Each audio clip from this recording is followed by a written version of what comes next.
Good evening, good evening, good evening, good evening, good evening. Welcome back, welcome back, welcome back to the Agostinho Zinga Show with I, your host, Agostinho Zinga. This is the Agostinho Zinga Show coming at you live from an undisclosed location somewhere in the depths of London. How you doing, how you feeling, ladies and gentlemen? How you doing, how you feeling? Great, amazing. How am I? All good, all things considered. All good, all things considered. I cannot complain. I will not complain because things could be worse, but things are going pretty okay. All things considered. It is a pretty chilly Saturday evening. Pretty chilly Saturday evening out there. A lot of people wrapped up still in their North faces, probably thinking to themselves, I didn't want to wear North face, you know, in flipping March. We're approaching the end of March, right? No, middle of March now. We're approaching the end of March, and it's really chilly here in the UK. It's really flipping chilly here in the UK. But again, no surprise. I live where I live. It is what it is. But it did kind of strike me when I was out stores today doing a little bit of perusing. I kind of thought to myself, hold on, like, why is it so cold? Isn't it like approaching summer? Shouldn't we be in spring technically now? Why is it still so chilly? But here I am. So it is what it is. We'll make do the best of it. I've had a lot on my plate today, a lot to get through, so I'm going to get through a lot of it to you today. It's going to be a jam-packed evening of back-to-back streams. We're going to be doing Tazs. We're going to be doing random shows straight after. So if you like that kind of stuff, strap in, strap on. It's going to be a little fun one for the hours that we've got going ahead. Everybody listening via the podcast app and everything else in between, I appreciate and love you too. So make sure you sit back and relax, you know, all that good shit, and we'll get right into it. So I spent most of my evening today, editing some clips and some other bits and bobs, but most of my evening was spent watching Inside the Manosphere on Netflix. Had to watch it, right? Big up Theroux, one of our premier documentarians, one of our better sort of TV personalities. He's got a really good podcast, by the way. I forgot to mention. People don't really talk about it too often, but Theroux's podcast is actually really, really good because he's somewhat sincere. He sometimes asks, you know, he has a way of kind of getting questions out of people or getting answers out of people that they probably would never kind of answer. I think he does a really good job with that. So I recommend, if you want a kind of a podcast where he interviews a lot of TV stars, a lot of movie stars, a lot of cultural icons, I recommend you check out. I forgot the name of it specifically, but I did remember listening to a couple episodes of it and I really did enjoy it. Really good interview. He's a really, really, really good interviewer. But he also makes a lot of good, cool documentaries. And this particular one he made was called Inside the Manosphere, where he essentially profiled a bunch of guys inside the Manosphere in the Red Pill community. He spoke to Myron from Fresh and Fit, Sneeko, HS Tiki Toki, Ed Matthews, and another guy called Justin Waller, who I didn't really know much about before I went into it. But a pretty decent documentary, all intents and purposes. A pretty decent documentary. Like, I kind of enjoyed it. I'm not going to lie. I really did kind of enjoy it. And one thing that was really interesting about a documentary, one thing that I found very, very interesting was that throughout me watching it, I felt incredibly sorry and I felt incredibly bad for the men who are attracted to these red pill guys. That's the initial thought that I had when I was watching it. The people that I felt for the worst, the people who I felt the worst for, were the kids who were attracted to that sort of stuff, and also maybe some of the women. Not all of them, because I feel a lot of women, they were there because they wanted to be there. But I got really upset. It made me feel kind of sad to see all of these young guys who clearly need direction, who clearly are looking for something, going to these type of guys and looking for the thing, and obviously being let down. Because for the most part, without any exception, I think all of these guys run some sort of scam on their fans, which is a really sad thing. Like, all of the guys run some sort of scam, and the scam involves some sort of trading tips thing. It involves a Discord or a private Telegram group where you get like extra information, right? And obviously when you're in there, it's nothing crazy, it's a regular fucking group, a regular Telegram group. And I don't think it's necessary. I think each guy is on a big streaming platform. They probably get memberships or paid subs. They probably get some type of deal in terms of ads, right? In terms of views on their video, especially if you're at their level. Those platforms will definitely negotiate something for you. I know Kick has a KCIP program, which I'm hopefully trying to get into very soon. But I know Kick has a KCIP program that you kind of earn like an hourly wage. So they could easily be making money from paid subs. They could easily be making money from fucking views. They could easily be making money from flipping donations. They could be easily be making money from other things like like actual patrons, not the actual, not Patreon on the website, but actual patrons. Like if you're at that level, usually you have like, you know, weird, cool people who have money who just like what you do and want to help you continue doing so. It's usually more common in women. I've noticed a lot of female streamers usually have a lot of like, I think they call them pay pigs, but some dudes also have them where they just like, you know, they kind of like what you do and they want to keep you, they want to kind of help you to keep doing it, and they'll just buy you something outlandish. I know for once, I know Clavicular, right? Is it Clavicular? The guy that I like, or the one that I kind of watch a lot often, one of his main pay pigs, or like a guy, bought him a Sprinter. Allegedly. He bought him a Sprinter. He bought him one of those fucking vans that he kind of drives around in, which is fucking crazy because they're like hundreds of. I actually checked online how much they are, and I think they kind of start about 250 or something. So that was kind of crazy, right? To see all that sort of shit. So they could make it. They could be making a lot of money legally, without scamming their fans through all those areas I mentioned, from paid subscribers to ads on their videos to donations to big, you know, fat wallet fucking patrons behind the scenes. But they all choose to do this scam where, especially in HS TikTok side of things, which really was disappointed to see as a fellow Brit, he has this thing where he sells trading tips. But to be fair to him, they're very compelling videos. They're very, very compelling videos. He's a really good salesman. I've got to be honest. The videos are very compelling. He does these videos where, like, I don't know, one in particular in the documentary, there's one of him on a jet ski. He's on a jet ski and he's like screaming at the camera. If you want to be me, if you want to get out of the Matrix, if you want to be here doing your own thing, living your fucking life, click the link down below. Get involved in the group. I'm gonna send you tips and all that sort of stuff. So it gets kids G'd up in it because they're like, oh my god, I want to be on a jet ski. I want to be on this fucking crystal clear blue fucking sea, right? On a jet ski, like having a blast. You click the link and then he sells you these stock trading tips, right? And the funny thing was, Louis Theroux in the documentary, he puts $500 or £500 into it, right? So it's this stock trading thing that Hater Tiki does, the guy here on the end, and he kind of like sells it, right? And you're meant to kind of, he sells you access, and I think, if I'm not mistaken, it's a double dip. Hater Tiki has a double dip. Hater Tiki earns a commission from the people that sign up to his like secret trader group, info group, and he also gets a piece of whatever money you put in. So you sign up, let's say you sign up to get into a group, it's £50, but then you want to put in 400, he'll get a piece out of both of those payments. So Louis Theroux in the documentary puts 500 quid into this thing, and by the end of the documentary, he says that he lost all of it. Over 2 months, he lost the entire thing. All the bets, all the recommendations, all the tips he was given via the group about where to invest your stock, planning out to be fucking bullshit, and he lost all his money. I was like, Jesus Christ, that obviously is a common thing.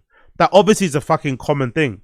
But it was a really eye-opening documentary. I reacted to the entire thing on Patreon, so please check out my Patreon. Patreon.com/Agostino. Patreon.com/Agostino. There's an entire, over what's that, 2 hour and 30-minute documentary of reaction where I watched the entire thing in full. If you want to watch it with my commentary over it, stopping, pausing, analyzing certain things, check it out. If you want to watch it by yourself, of course, it's available on Netflix now. I really do recommend you check it out because it's really eye-opening. It's really eye-opening. I think if you want to ask me who comes out the worst, I think the people who come out of this the worst, definitely HS Tiki. He comes out of this the worst. I think second to him is definitely Myron from Fresh and Fit, because I didn't even know that's not his name, you know? Are you guys aware that Myron from Fresh and Fit, his real name isn't actually Myron? His real name is something else. It's some like, let's say, for lack of a better term, it's like an African sounding name. I was like, isn't that funny? This guy's name, his actual birth name, is like a more African sounding name, but he chooses a name to go by on the internet, Myron Gaines, that sounds a lot more African American, right? But then he's also very vocal about how much he hates black people or niggers. I find that trifecta, I find that trifecta really fucking fascinating. Af birth name, gives himself a tradition, like a somewhat African American sounding name, but then also hates black people, especially hates black women. I find that really fucking interesting, but he comes out of it really bad because in the documentary, what you find out is that Louis Theroux may have played a role in Myron and his girlfriend at the time, that girl called Angie he was dating. They broke up maybe because of what Louis Theroux did in that interview, because he's talking to he basically also meet Myron Gaines in Fresh and Fit offices, right? I'll give you a little idea of what it is. I'm sure some of you have seen the clip. He goes to meet Myron at the Fresh and Fit studio. And when he goes to meet him, Myron is a little bit anxious anyway. He's a little bit he's a little bit on guard. He's a little bit tense. And then as they're talking, it just so happens to be that Angie comes in at the same time. She arrives at the studio at the same time. So Louis just, takes it upon himself to ask her questions too.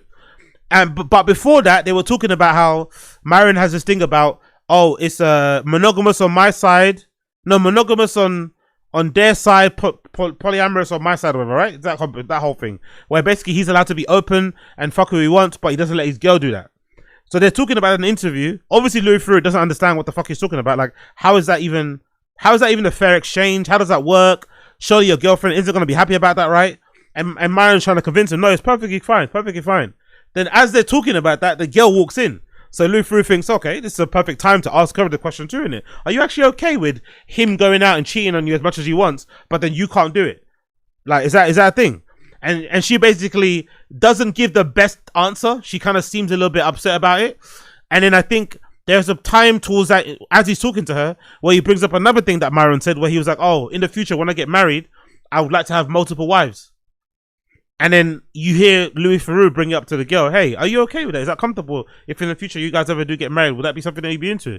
And she kind of recoils away from him. She kind of like recoils away from Myron. She looks very, very uncomfortable.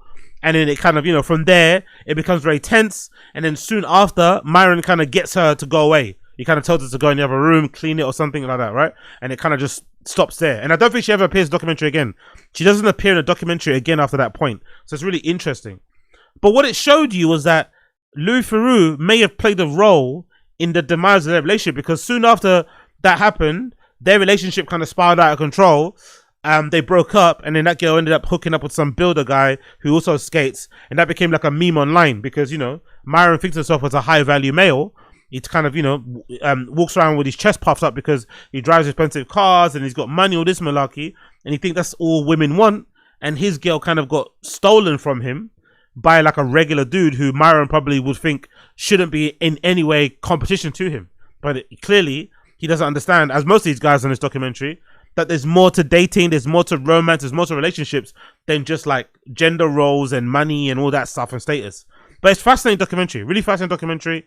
Like I said, kind of sad. You do come away from it feeling very sad. I did anyway, for the men out there, because it's like, God damn it, man. There are some young men out there that clearly need guidance. They're looking for something. It's just unfortunate that the people they're looking for, the people that that's guiding them, or the people that they found on their journey of looking, has been the fresh and fit types, HS Tiki Toki types, because they're going to lead them astray. They're only in it for self. Do you know what I mean? They really don't give a fuck about these kids. They're only in it to line their own pockets, to basically increase their status, increase their clout, allow them to smash more girls and shit. That's all they really care about. But I also left that documentary feeling a little bit disgusted by some of the women who willingly participate in some of the nonsense that they get on, especially the girls that go on Fresh and Fit to get humiliated. The girls that hang around HS Tiki Toki to get put on OnlyFans. I don't know. You can't look at those people and kind of be like, you're a grown-ass person. You're willingly doing this. Like, you're willingly putting your fucking, I don't know. You're willingly putting yourself in a position where you're kind of going to get exploited. You're going to get taken a mickey out of just because it's going to increase your clout. You might put some pocket money in your fucking pocket. I don't think it's worth it, but I recommend you check it out. I got my full reaction on Patreon. It's available right now. Patreon.com/Agostino. Subscription start as little as £1. Subscription start as little as £1. You can check out the whole thing. It's about 2 hours and 30 minutes long.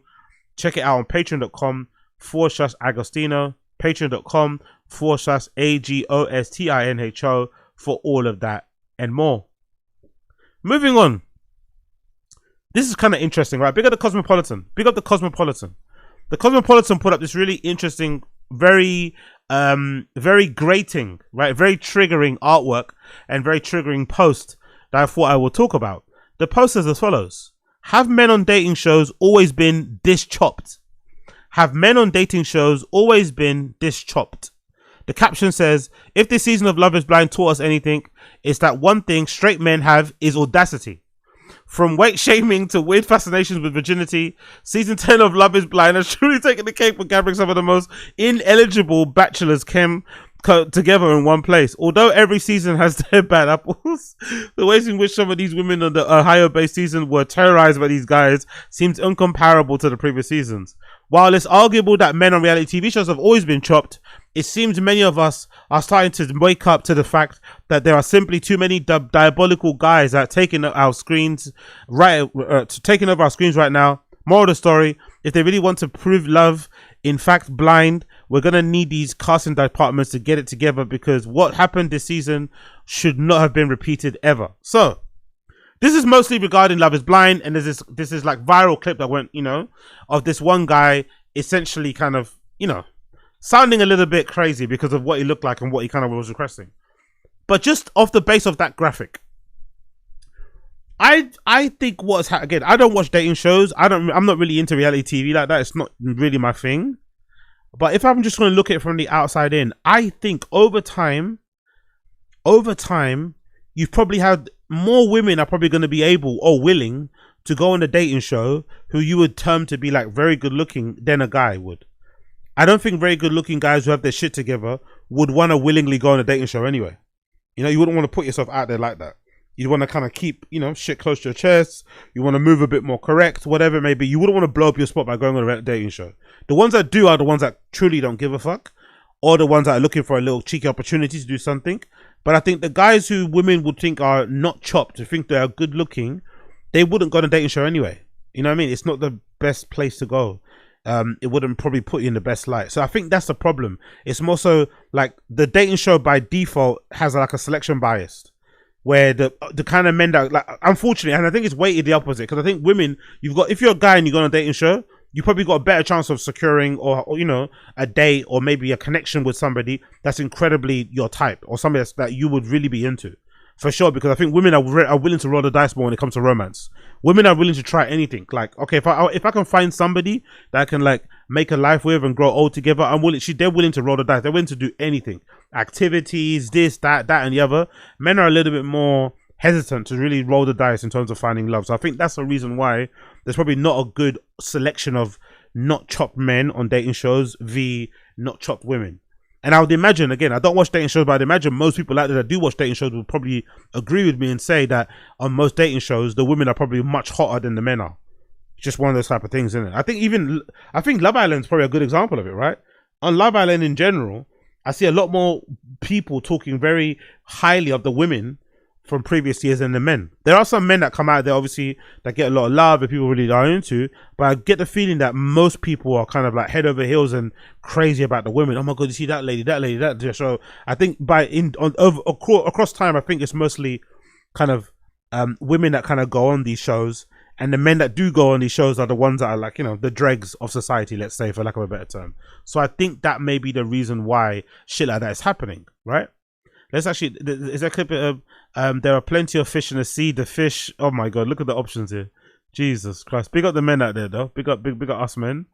What is this like for me? Just okay, can I play this? This is a Netflix clip, isn't it? Let me see if I can actually read it. For me, just to be totally honest and without sounding like a fucking dickhead, I don't know how to say it. Like in the normal world, like I date people who fucking do like CrossFit and shit. Which is funny, right? Considering he doesn't look that fit himself. So he was kind of fat shaming this woman in a way, right? He was kind of fat shaming her in a way. And he doesn't even look that good himself. So I find that, though, that is kind of crazy. So I'm trying to I don't know. He says here, somebody who works out all the time and has a different type of, I don't know. He's doing a hammer up and down. A different type of what? Like body, she says. It's just like somebody who does fucking Pilates every day. Or someone who's working out every day. And she's trying not to laugh at her. In those situations, it's hard for me. He basically doesn't want a fat girl, but he's also not the most well put together guy himself. And she's also in great shape. Physically, when we're in that moment, very presumptuous of him, into it. So he basically says he can't get it hard for a fat girl. And she's just looking at him. And she's gorgeous, by the way. This lady is very, very, a good looking lady, I think. And she's kind of looking at him. Okay, cool. I just don't know if it's there for me.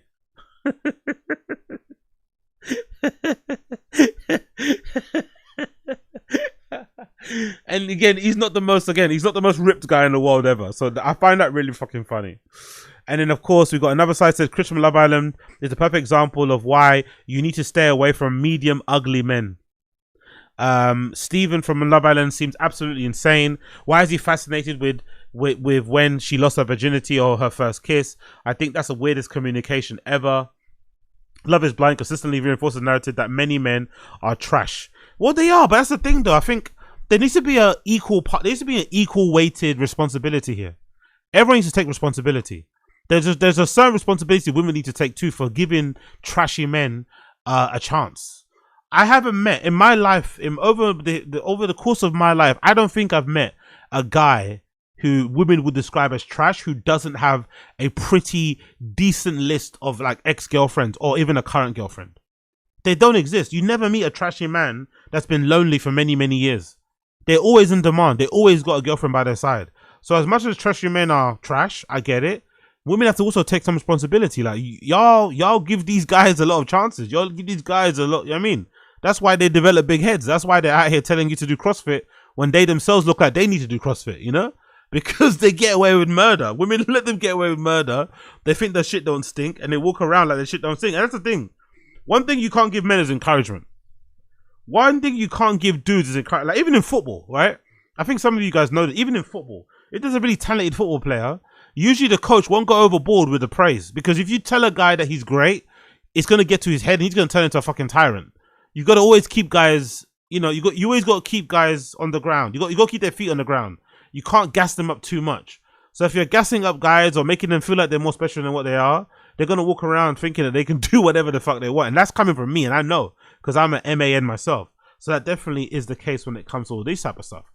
But what really fucking interested me the most was this post by the Cosmopolitan.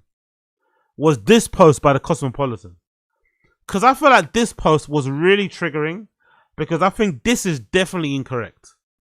The first one about, you know, maybe men on dating shows being chopped, I understand. I think I agree. I think by and large, men on dating shows are probably more chopped than women. But like I said previously, I just think it's a selection bias. I think good looking men or men that got their shit together and are somewhat physically attractive to most women will never go on a dating show because they've got many options in real life and they don't want to blow up their fucking spot. So you're only gonna get left with the sixes and under. So make of that what you will. But this other slide is fucking preposterous because we all know that the most delusional gender out there is definitely women. Women are definitely more delusional than men. This graphic says our lookalike contest making men more delusional. Our lookalike contest making men more delusional. And the caption says, we hate to break it to you, but you don't look like JFK Jr. You're a brunette man in a suit with a rented bike. As we near warmer spring weather, that could only mean two things. People are outside, lookalike contests are back. Thanks to the infamous Timothy Chalamet competition in 2024, many people have taken it upon themselves to host their own in honor of the celeb crushes. Most recently, NYC DC saw that their own JFK Jr. contest in honor of the popularity of the love story show. These lookalike contests typically follow the same format. Halls of mostly women stand around cheering for men who most of the time bear zero resemblance to the hunks that they're claiming they're nearly identical to. While not everyone gets to take home the cash prize often offered at these competitions, these men get to walk away with an ego boost knowing that sometimes hundreds of women chanted or cheered in their honor. Yes, these contests are fun and we still are in the attendance for research purposes, but maybe it's time to go back to the drawing board. I don't know, man. In my life, I think I've encountered way more delusional women than men. I remember there was a time in my raving times, in my past, right, when I was really on it. I don't do it anymore because I just fucking hate humans for the most part and just tend to go do my own thing. But there were times where I was kind of like working the room, right? Working the room, chit-chatting with this person. Oh my God, like a jacket, like this, just having a little chit-chat. And I'd eventually end up in the smoking area somewhere. And I'd be, holding court, doing what I do best, stirring debate, putting out topics and shit and just keeping everyone giggling. And I remember one of my go-to things I'd say sometimes back then was like, especially to the girls, if you had all the money in the world, do you think you could look as hot as Rihanna? And I think that was a period where Rihanna was like outside, now she's a mum, settled down, married to A$AP Rocky, congratulations to them. But there was a period where Rihanna was like outside and she was looking incredible. She still looks incredible now, but when she was outside, when she was like at this, going to basketball games and shit and like stepping, looking fucking fan, like the Pink Bob era, right? So I remember I'd ask a bunch of girls sometimes at the smoking area, like, hey, do you think if you had all the money in the world, you could look as hot as Rihanna? And there wasn't a single time, 100% time, 100% out of 10 times out of 10, 100% of the time, a woman will say yes, yes. No matter what they look like, no matter what their base was, they all say the same thing. Yes, with money, I could look as hot as her. I'm like, huh? I get that nowadays with skincare, makeup, cosmetic surgery, peptides. I get that you can improve your base. Right, you can improve your base. Most people will be improved. I've always said I think most, especially men, would definitely improve their looks if they lost like 20 to 30 pounds. Women is probably even less than that, right? Because women's dress sizes are crazy, right? You lose a couple of bits of weight, your dress sizes goes down considerably, and it completely changes your look. But I think for men especially, 20 to 30 pounds is going to really drastically change your appearance, what you wear, how you carry yourself, blah blah blah, your confidence, all that malarkey. But your base is your base. Your base is your base. No matter what peptides you take, no matter what skincare you do, no matter what fucking sauna, cold plunge, your base is your base. And some people just, unfortunately, don't have the best base to kind of work from. You can improve some of it, but there's definitely going to be a ceiling. So to hear women, by and large, all say, hey, I can definitely look as hot as Rihanna, but those times it's like, this is delusion. You'd never get that from men. You'd never, ever hear a man say that they can look as... I don't know who's a person. Idris Elba. I don't know whoever the hot guy is. No guy would ever say that. No guy would ever be confident enough to say, yeah, I'm going to look as good as this Hollywood hunk guy if I had all the money in the world, because they know their base is their base. They have what they have to work with. Make the best of it, what you will. But I think specifically when it comes to these lookalike competitions, I think what they do expose is people's maybe delusion in terms of them looking like somebody else. But I think in terms of delusional, in terms of looks, women definitely go trumpet over men, for sure. There's no doubt that. I think women definitely overestimate how good they look, especially when you factor in makeup and stuff. Because men don't really have makeup. All we have is like haircuts, right? Men only have haircuts and to a lesser extent like earrings and shit. We don't really have a way to really improve our base where women can kind of put on makeup, conceal certain rashes, contour, give yourself a jawline if it's not there, all this sort of madness, which men don't have. So I think it's way harder. It's actually way harder, in my opinion, to look physically attractive as a man than it is as a woman. Way hard, especially in the face. Especially in the face, it's way fucking harder because you know what I mean? There's not much place to go when your face is your face. You can't really... Especially if you can't use makeup, or if you think makeup is gay or something, there's not a lot of wiggle room for you. But these lookalike competitions need to stop, though. These lookalike competitions need to stop. I think grown-ass men, because I saw this other clip the other day of this couple in New York who are dressing up like JFK Jr. and I forgot the lady's name, right? Is it Carol something? The style icon girl, all the girls like the blonde one. And it's like, brother, you have to get your identity. People that go around trying to look like people anyway have always kind of spooked me out. They always worry me. I think because I'm such a fierce individualist, right? I kind of do my own thing. Seeing somebody that's happy to look like somebody else, or like plays up like there's that one lady, there's that one like lady in America who kind of looks like Rihanna in the face. She's kind of a bit bigger, chubby. It's like, and you purposely look at all that Taylor Swift lookalike. Like, it's like, come on, man. Like, get your own identity, get your own personality. Like, why are you going around trying to look like somebody? And those are the ones who get annoyed if you say it, actually. Oh, you look like so and so, and they get annoyed when you say it. It's like, brother, like, you look how you're dressed. You're dressed in a way that like resembles the actual celebrity in the first place. You're kind of following their lead, even stylistically. Like, come on, man, do yourself a favor. So these are some of the screenshots here taken from. We're living in such delusional times. These are all the guys that turned up for the thing. By the way, I want to see put a competition. I don't know who it is. Not Celine Sweeney, but the girls are just as bad. This is kind of delusional. I'm not gonna lie, but this is kind of delusional. But the girls are just as bad. This is meant to be JFK Jr. Wow, that is wild. Men shopping at JFK Jr. looking like that is fucking wild. The delusion is fucking strong. I'm not gonna lie. I'm gonna hold my opinions here because these screenshots are fucking insane. Joe Kerry lookalike challenge. Yeah, I think this one's on point. I think these guys kind of look like Joe Kerry a little bit. Yeah, I think these ones don't look too bad. I love DC, but it's okay to admit we simply do not have the raw materials for the JFK Jr. lookalike competition. Oh my god, what's that Indian guy doing there? What's the random? I love when random. What's the random Indian guy doing during a JFK Jr. fucking lookalike competition? What the fuck is a random Indian guy doing there? Big up him on number 13. Big up number 13. What the fuck? Oh my god. Oh my god. Okay, I think I have to take this back now. I've got to take this back. This Cosmopolitan post might be on point. I think I have to take it back. This Cosmopolitan point might be on point. I gotta take it back because this is horrendous, bro. Harry Styles lookalike contest. Yeah, the Harry Styles one looks okay. I don't think Harry Styles one's not too bad. Harry Styles one's not too bad, I don't think, here. Oh, come on, bro. Come on. That's horrendous. Yeah, some of the Harry Styles one's okay, but yeah, in general, I think we all have our Delulu aspects about us. We all have our Delulu aspects about us. We just have to keep our head screwed on tight. Hey, I've got a TV series to recommend. Have you guys watched this TV series called Gone? It's a British TV show. It's on ITV. But I recommend you try not to watch on ITVX app because that app is fucking annoying. The commercial breaks. Oh my god, I forgot what it's like to watch TV, regular TV. Because I didn't download this from a torrent or anything. I watched it on the fucking ITVX app, right? And the amount of fucking adverts on a 1 hour show. Oh my god, it drove me crazy. Luckily, you can still like put it as a picture in picture, right? Mini screen and do other things, but brutal. Either way, really good TV series called Gone. It's one season, limited, I guess, series or season, right? One season, I think it's about 6 episodes long. Essentially, as you can see from the title, the story follows a head teacher of a very kind of like highfalutin, posh private school somewhere in England. And this head teacher is kind of standoffish, a little bit cold, a little bit weird, right? And his wife disappears.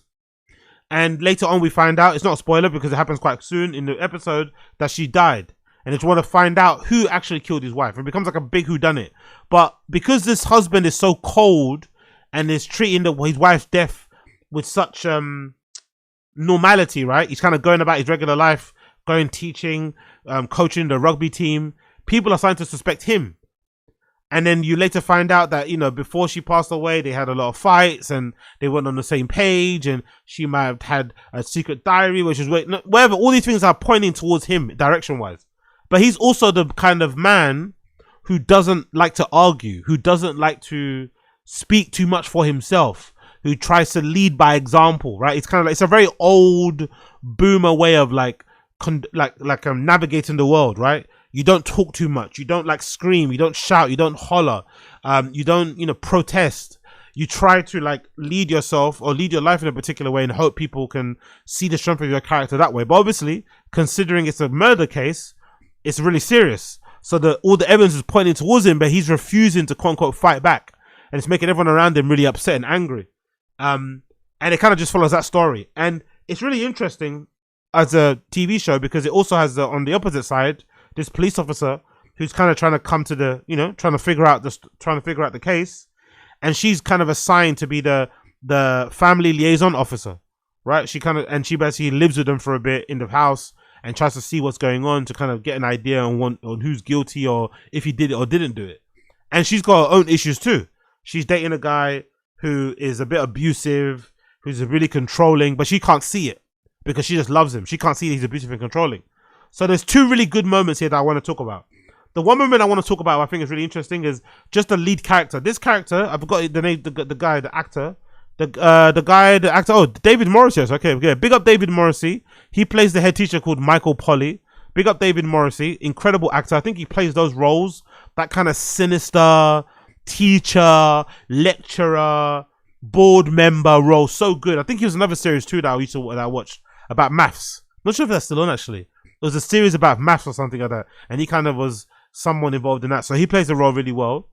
And what I like about that character is that he doesn't want to fight back or speak too much for himself. He just kind of wants the evidence to kind of speak for him and prove that he's innocent. But what I really like about this series is that it's got a really interesting perspective on cheating, because in the series we find out that his dead wife, spoiler alert, sorry, that his dead wife was cheating on him before she died with some other guy, right? Another dad of some other student was shot. And he always knew, but he never did anything.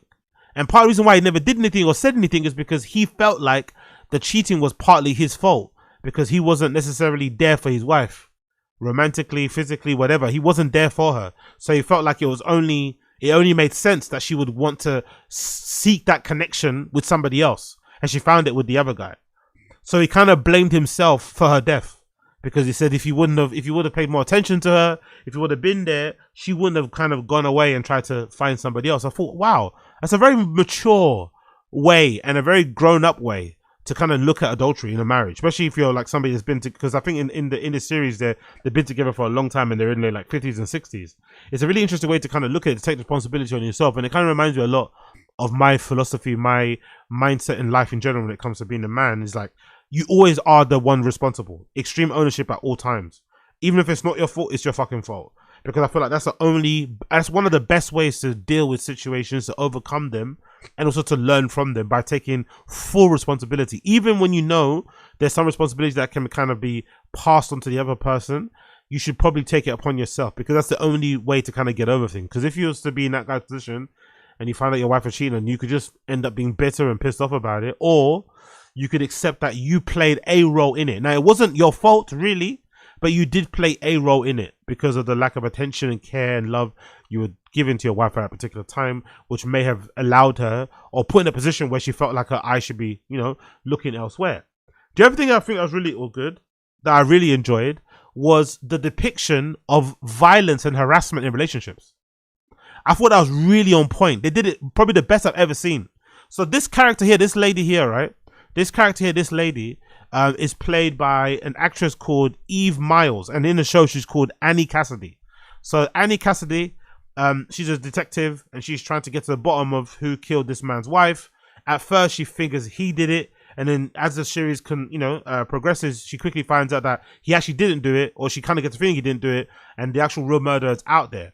But at the same time, she's going through her own issue where her on and off boyfriend, fiance, who's also a police officer, is kind of coming back in her life.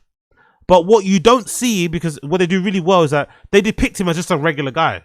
You see them in the restaurant trying to reconcile and rekindle their relationship, right? It's a bit awkward and clunky, but they're trying to get there. Then all you see is people in her life, like her, not a mum, but like this older lady, talking about don't bring him back in your life. Her colleague, partner in the police force, also telling her don't go back there. So everybody in her personal life is saying that this guy is toxic, don't go back to him, whatever you do, don't go back. But what we see of the guy, especially in the first 2 episodes, we just see him trying to be the boyfriend that maybe fucked up, trying to make amends. We don't really see that side that they're talking about. And you're thinking, like, we're watching, like, thinking, oh, what these characters talking about? This guy doesn't seem like that bad. Then one little thing happens. One little tiny thing happens, right? The tiny thing is this.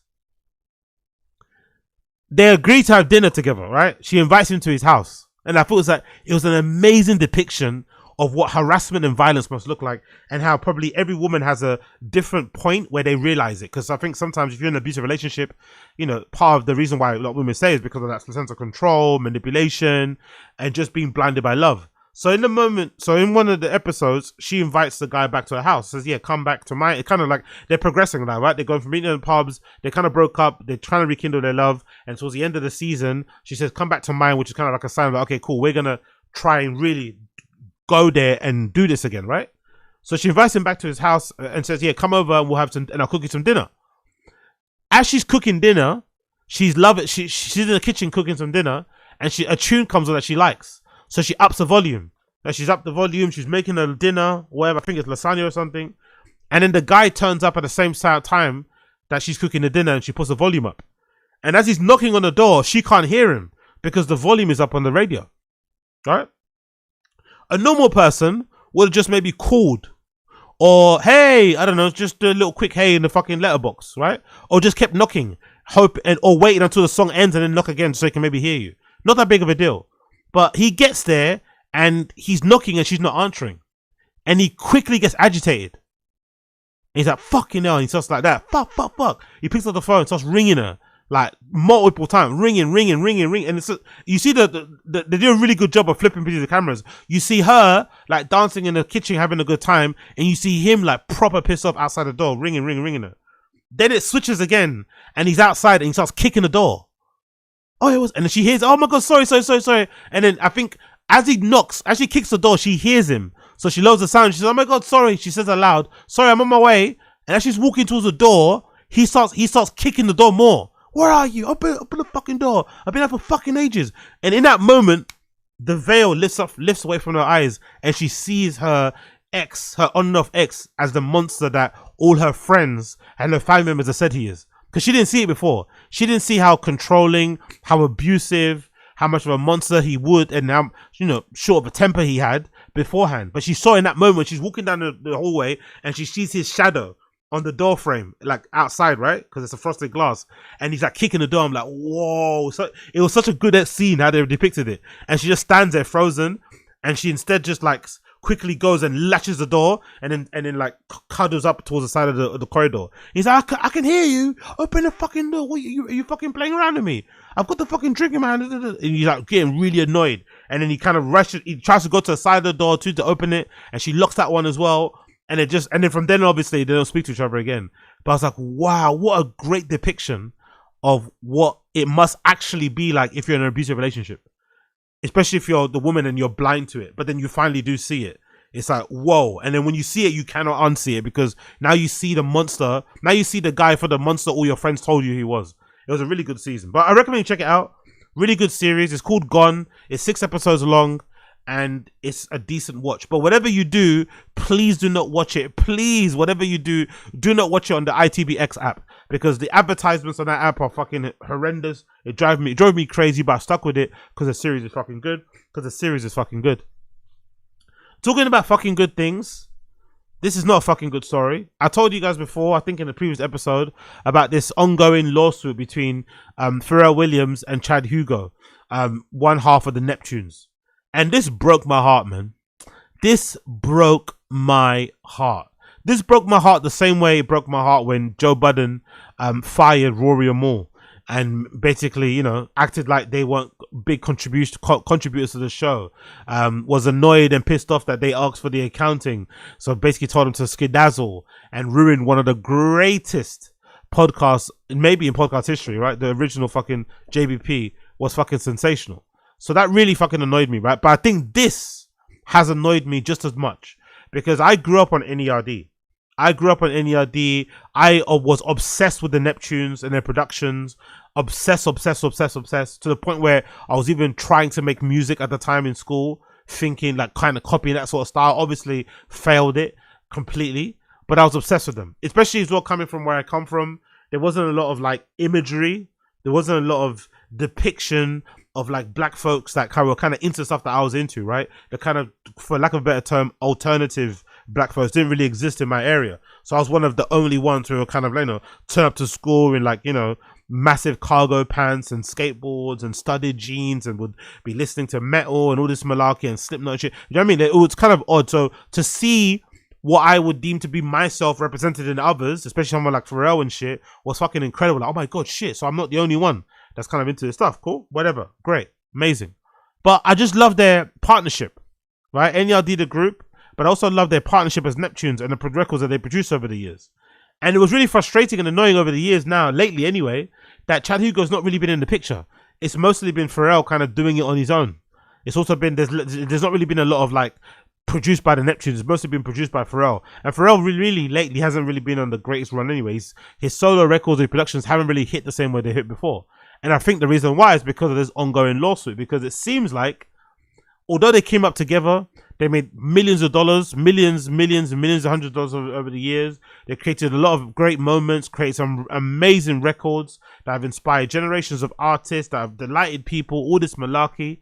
Behind the scenes, it seems like Pharrell is a piece of shit, unfortunately. And that's really heartbreaking. It's not surprising if you're really paying attention, because Khalees has been saying this about Pharrell for a long time. But a lot of us treated Khalees like she was a hater because, you know, she's a black woman. People tend to really not believe black women for some reason when they say these type of things and think you're just being like an angry black woman. But Khalees was calling Pharrell out, and Chad Hugo.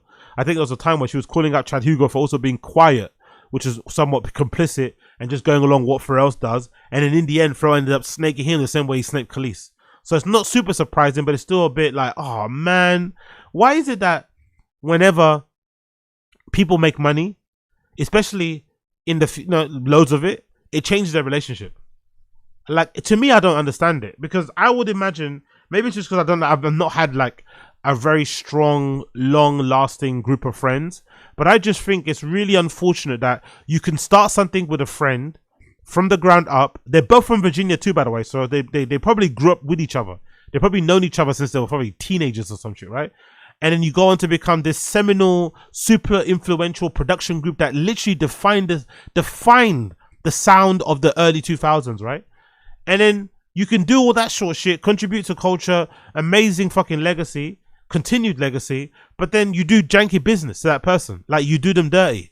You don't credit them on certain songs. You don't give them the profits of this song. It's like, why? Why is it like that? Why can't we just like, why is it that if you're friends with somebody, you can't just, you know, do right by them because you're friends? Because the immediate thing I thought about when I heard about the story and the update was that maybe Chad Hugo was in the wrong here. Maybe Chad Hugo should have been more aware of what was going on. And also maybe Chad Hugo should have got a lawyer, because even if you're working with friends, it seems, especially in the music industry, you probably owe it to yourself and the legacy of your family to make sure your contract's in place or your contract's in order. You probably can't just say, yeah, we're good, we're boys, and it'll be okay. You probably should get yourself an attorney, get yourself a lawyer, someone to sort out that paperwork, because without it, you might end up effing yourself, because it seems like the music industry, by and large, is run by crooks. It's run by people who go out of their way to F you over, you know? From the streaming platforms to the record labels, production companies, everybody is ripping you over to some respect. So you kind of have to look after yourself. But this update to the lawsuit is fucking troubling.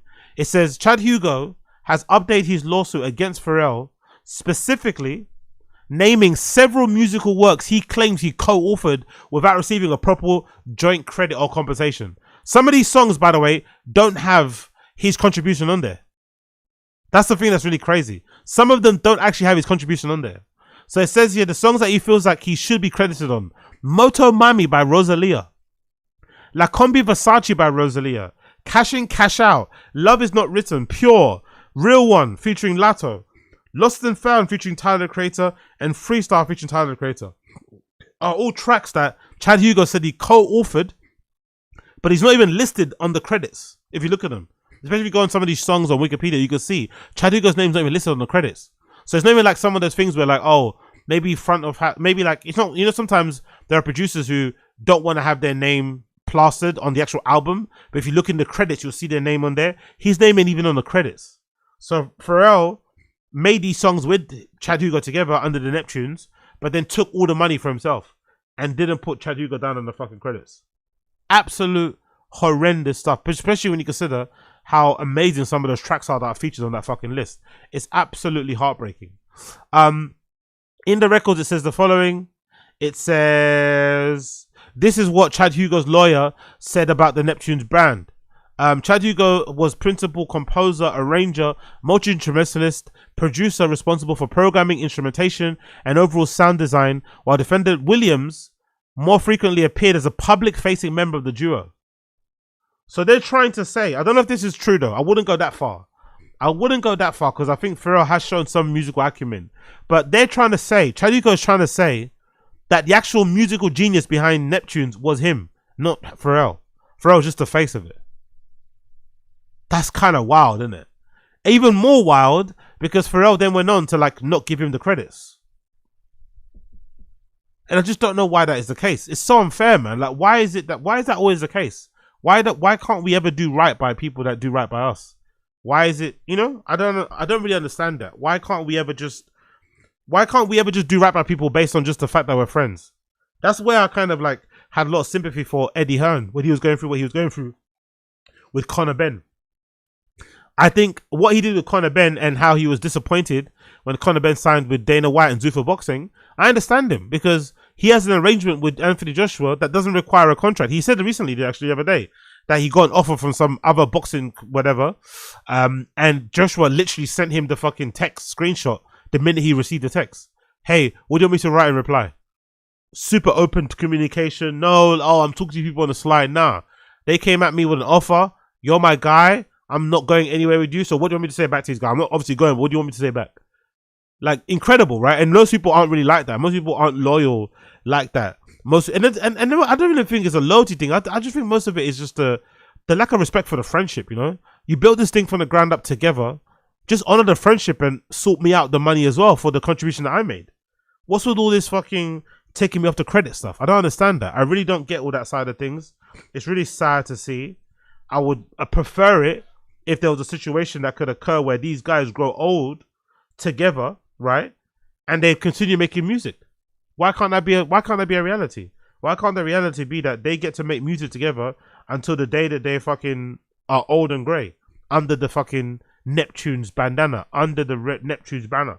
Why do they have to get to a point where it gets so bad? It gets so bad that they have to go to court and argue over millions and millions over court. It's just horrible, man. Hey, that happens, but it seems to be something that is intrinsic with the fucking Hollywood and music entertainment industry. There's just nothing, you can't separate it. Unfortunately, you cannot separate it. It just is what it is. But hopefully Chad Hugo gets his money. I'm really hoping Chad Hugo gets his money. I'm really freaking hoping Chad Hugo gets money, because this is not fair. I don't find this fair in the slightest. I don't find this fair in the slightest. But just remembering old times, man, and how good this shit was. Growing up, seeing these guys do their thing. Representation, right? Seeing guys that look like you, dressed like you, were into a similar type of music that I was into. That was maybe a little bit more, you know, outside of the conventional confines of what people would think a black person would be into.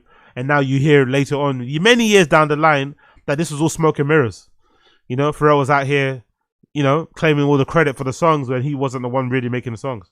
By the way, the fucking damage that this N.E.R.D hat did in the ends. The amount of bootlegs I made of this back in the day. I used to make bootlegs of this hat and sell them in school. I used to make bootlegs of the Billionaire Boys Club t-shirts, BBT t-shirts, and sell those in school. Like crazy, man. The amount of bootlegs of this stuff we made back in the day. So it's really a shame to see how stuff progressed and how it played out. But I'm really hoping Chad Hugo gets his money and is able to correct the record, because that must be so heartbreaking. That must be so fucking heartbreaking. Big up Chad Hugo. Big up Blood Clot Chad Hugo. Talking about Chad Hugo, talking about music, let's talk a little bit about Jack Harlow.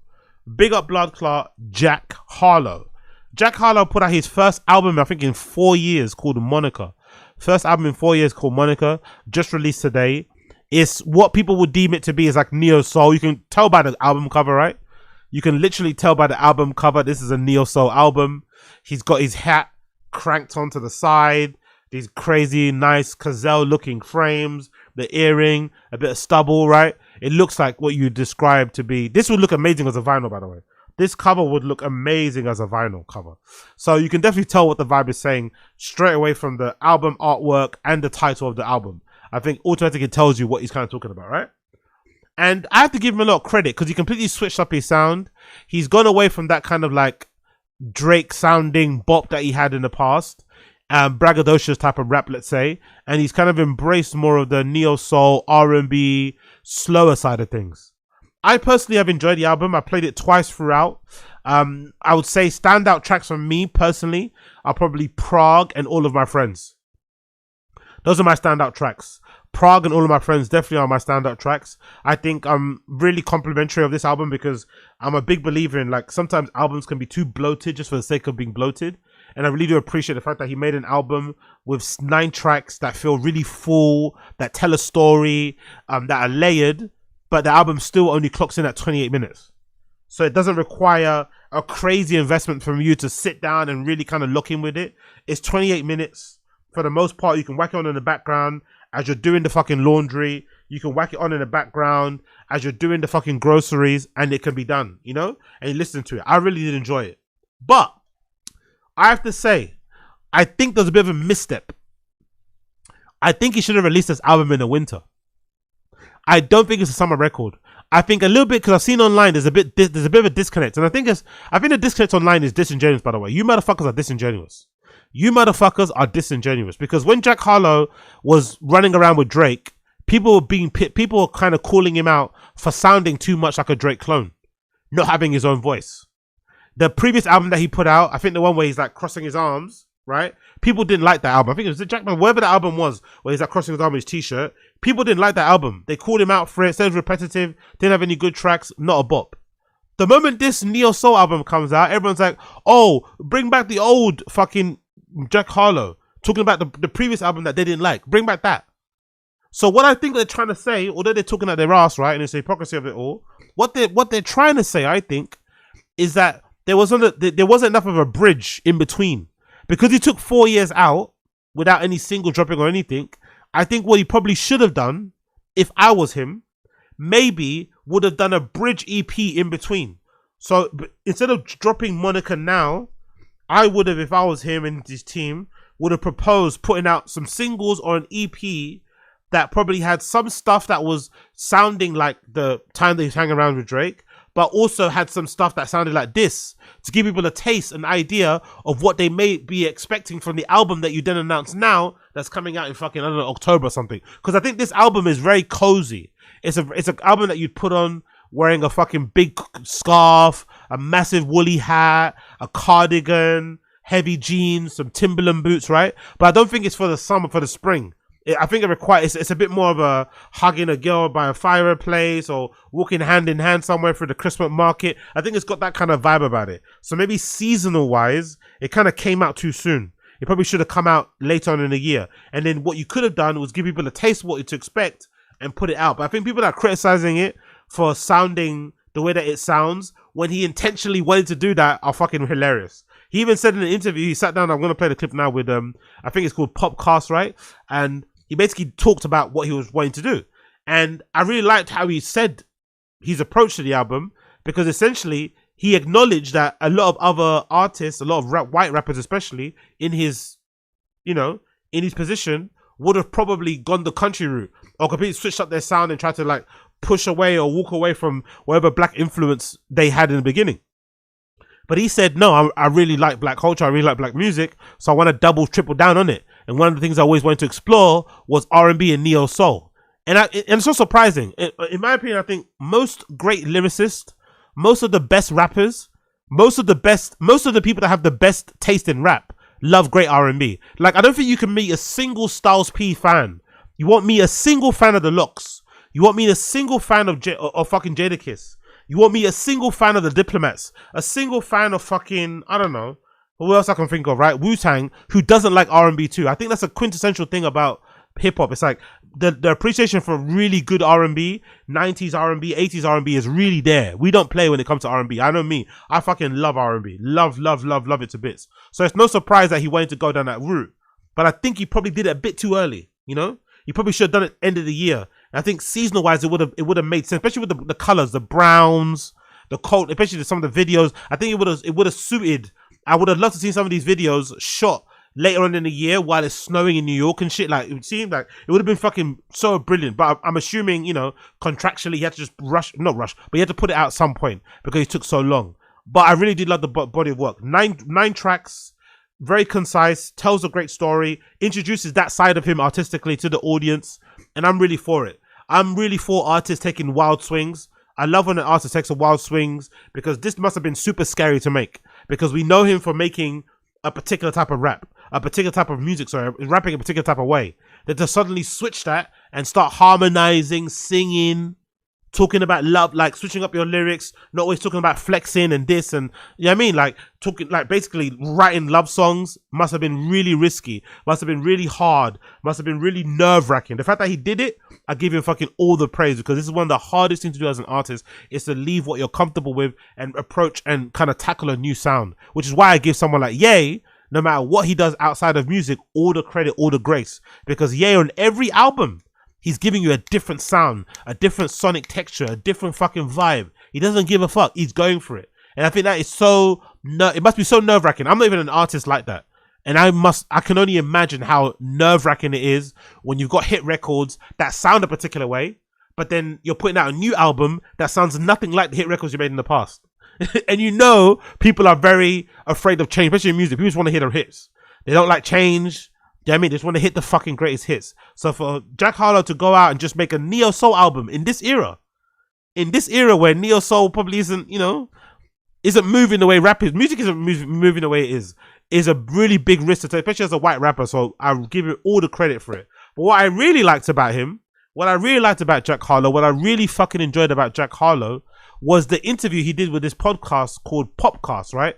New York Times Popcast. Really fucking cool interview he did with him. And he spoke about how he went deeper into black music on Monica instead of retreating into the white genre like most of his contemporaries did. Now, I think a lot of this is kind of like bullets thrown or bullets directed towards like Post Malone. Well, I think it's not fair. I'm going to explain why.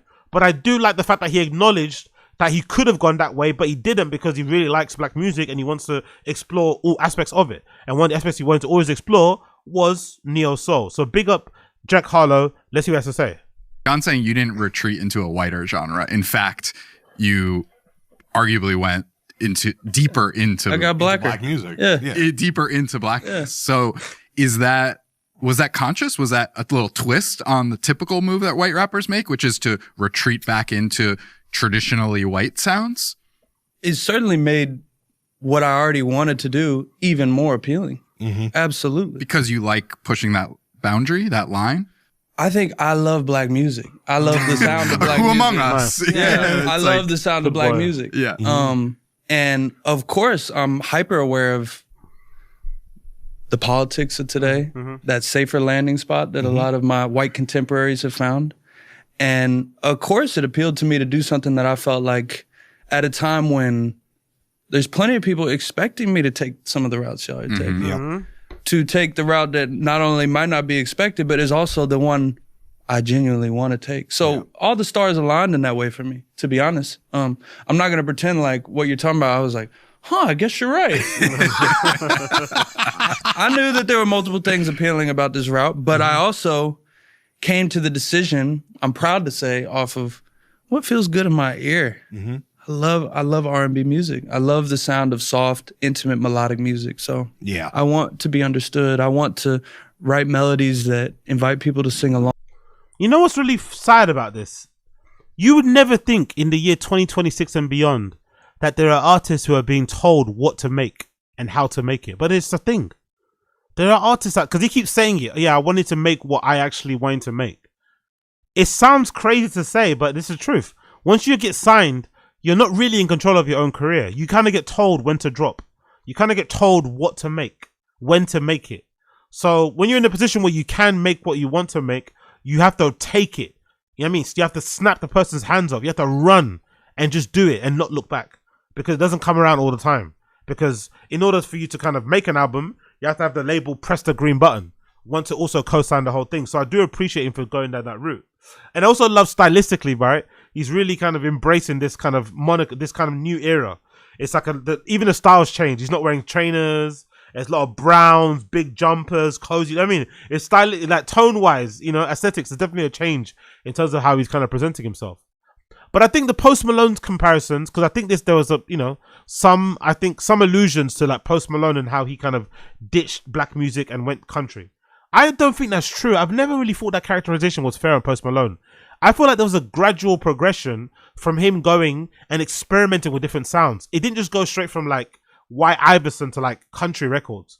There was a big in-between part where he was making like loads of different stuff, and it eventually led to the country route, but even the country route isn't really country, It's just making music for the most part. So I think it's kind of out of order. I know maybe it's more so the imagery, because I think the difficulty Post Malone has to not be looked at as a culture vote is the imagery, because he started off with him wearing grills and having cornrows, right? So to go from that to suddenly now the way you are now, right? It can sometimes be looked at, you put a costume on first to kind of, acquiesce and to fit in with a particular group of people, African-American people, let's say, and now you're not into it anymore. You completely ditch that sort of stuff, and now you're in this whole other lane. Because it's not lost on me, I'm sure some people are the same out here, that Post Malone doesn't even hang around with some of the people he's hanging around with back then, Even his friends don't look the same as they looked when he first came onto the scene. So I get it.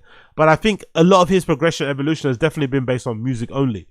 But I really did like what Jack Harlow said here about, hey, I really like black music, so I'm going to double down, triple down on it. Some people didn't like it though.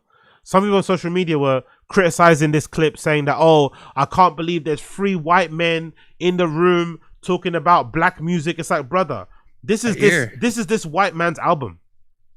He's talking about how he approached this album. He obviously comes from a background of rap that is traditionally black music. He's trying to, talk about his position, his place in it, and trying to make sense of it. But people are purposely misinterpreting this as like, oh, they're trying to whitewash the conversation. Why aren't they the black voice? Why would there be a black voice here? If the two presenters on the show are white and the guy that's rapping about this, or the artist that they're interviewing is white, why would there be a black voice in here? What is this black referee nonsense? Like, honestly, people on social media don't really know what they want. Just hate for the sake of hating. If you don't like the album, cool. But the idea that this was like racially insensitive or inappropriate because it's three white men talking about it is insane. Really, I don't really get that point of view whatsoever. But big up Jack Harlow. I think he did good there. Yo, big up Richie in the stream chat. What you saying? Yeah, this ain't R&B, ain't no Carl Thompson shit. Keep sweat. This ain't dare I say R. Kelly. Drama didn't even co-sign it. Post Malone, yeah, Post Malone definitely has his own vibe. I agree with you. I think he, like I said, I think he gets a bad rap for ditching R&B or for ditching hip hop in general. Because I think he was evolving. Big up Booth Apocalypse. Being white rapper is tough unless you're M, in my opinion. To be fair, I've never heard of his music, but I'll check it. You know, being a white rapper is definitely difficult. You have your own challenges to overcome. But I just think every person should be judged on the strength of what they do and not be grouped in with others. You know, just because there might have been other rappers who have come in who are white, who might have quote unquote stole from the culture, it shouldn't mean you should judge every single one the same way or look at them the same way. Give them an opportunity to fuck up. Give them the opportunity to fucking surprise you. And I think for the most part, Jack Harlow has surprised most people, you know, because he's approached things correctly. He doesn't really move mad. I've never heard him say anything super crazy. He carries himself with respect. He put intention behind this album. He just seemed like he cared about it. He wanted to sound a particular way. And it delivered for me so far. It fucking delivered for me so far. Another clip from him where he talks about ditching the influence of Drake. Now, this must have been really scary. This I really rate and respect, because this must have been really scary because unfortunately for him, that Drake bop suits his tone really well. I don't know what that cadence, it suits the way he raps really fucking well. So for him to ditch kind of looking up to Drake and kind of trying to emulate that sound and be the white version of Drake type of thing must have been a lot as well. So big up for him for trying to carve his own route artistically instead of trying to follow in the footsteps of Drake, however great he is. This title is Jack Harlow says Drake was a big influence on him for a while, but he's now more focused on individuality. Big up Jack Harlow. You were on a very Drake path for a while. Yes, School of Drake, absolutely. I feel like that is less where you are now. Tell me about letting go or moving away from that approach to the world. As I've gotten older, I've become more concerned with finding my voice and finding the way I want to move as an artist. And I think I'm much more averse to mimicry or anything that feels derivative than I was in the past. I think I was so determined to achieve a certain thing and land in a certain place that maybe the spot I wanted to land in my head wasn't as nuanced as it is now. And I think that individuality is what appeals to me more, which is maybe why I'm willing to make a project like Jackman and Monica, which, you know, have their own qualities of influence, but I'm looking to carve out my own island, and I'm less concerned with how immediately big I can make that island. So I think early in my career, I was split between, do I want to be an entertainer or an artist? Do I want to be a celebrity or an artist? I have now chosen artist. So I'm focusing on the artistry. And if that means suddenly we intertwine celebrity and entertainer back into that, that's wonderful. I think naturally that can happen. I'd like to think I can do that. But I just became interested in saying, okay, what if I'm a little less self-indulgent? Especially because I know that's closer, a little closer to the person I like to be. You run into someone, it's nice to know that your art doesn't feel like that much of a departure. And I go by my government name. I mean, my entire career path is me been trying to get closer and closer to capturing who I actually am. Yeah, rate him, man. Rate him. It must be difficult. What do you choose between an artist and entertainer? Because there's a lot of people out there who probably do want to be an entertainer more than they want to be an artist, which is fine. But unfortunately, we live in a world where those two things can get blurred, where sometimes record labels can demand one or the other, or both. But it can be really difficult to decide which path you want to go down. One path is probably fraught with a lot of more immediate kind of gratification and celebrity and whatever else it may be. The other path is probably a lot more daunting, has a lot more potholes, is a lot more unforgiving, and maybe won't necessarily have the monetarily gain that you'd probably want, you know, or the glitz and the glamour of it. But I think the artistry route is always the best, because I think artistry touches the fans. And I think as an artist, I think most artists, right, would be way more happy knowing that when they turn 50, if they put on a show, people are going to pack out a theater for them. I think you're going to be way happier knowing that than being invited to the Met Gala, you know, which is an entertainment type of thing. being invited to this red carpet, being invited to that show, being in this magazine. You'd probably much rather be 60-year-old artist who can still pack out a theater in most major cities around the world because your fans still remember greatly your songs and how they helped them in their lives and the soundtrack they provided to what they do. That's where artistry gets you. Artistry will have you still being able to entertain your fans long into your old age, or way into your old age, as opposed to entertainment, which may be flash in the pan and won't be lasting long, but it will give you a lot of immediate gains. You probably get a lot of followers from it, a lot of money from it, a lot of exposure from it, but it won't necessarily, satisfy you artistically because you'll be making shit that you don't really like or enjoy. It won't age the greatest, and you just won't be this, And I think the other thing too, legacy. You want to be considered as one of the greats, man. It's hard to do so nowadays because we don't really have the minerals to be the great, right? We don't really have the minerals to be greats. I think I've always kind of likened society nowadays to like philosophy, right? And some of our, historical philosophies from back in the day in terms of the Roman times. And a lot of that sort of stuff, you think to yourself, like, a lot of those people were able to sit around and think and philosophize because there's not much to do. There wasn't the distraction that we have. They had better attention spans because there was no iPhones or social media. So if you're Aristotle, you can, contemplate the state of the world and the universe and those amongst you and look up at the stars because you've got all the time in the world to pontificate about these things. But I think part of the reason why we don't have a lot of great art is because a lot of us, even if we are trying to pursue a career in arts, we're more worried about our day-to-day than we are about art. That's like the major thing on the front of our mind, our day-to-day.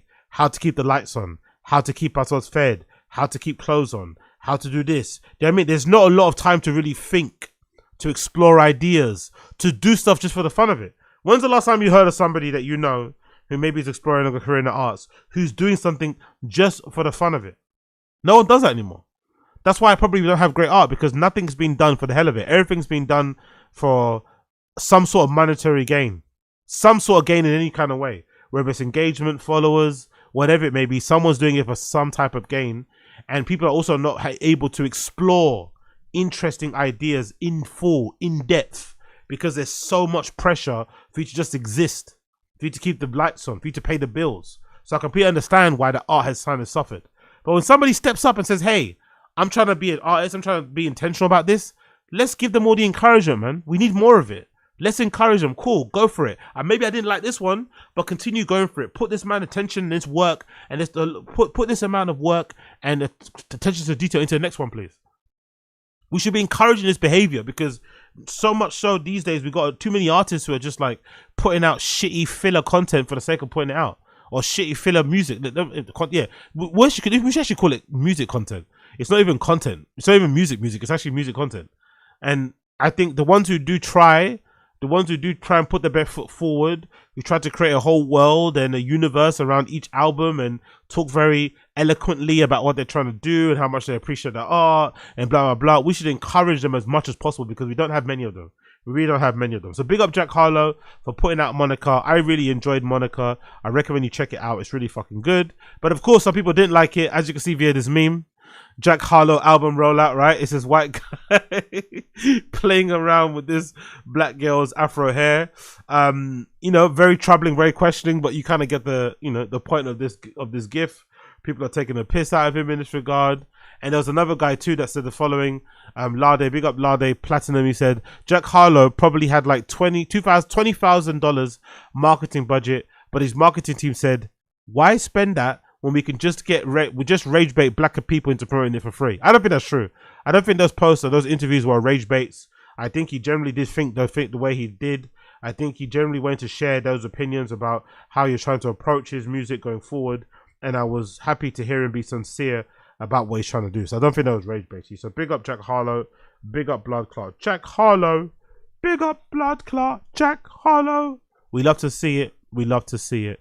We love to see it. Let's move on. Let's move on. Let's move on.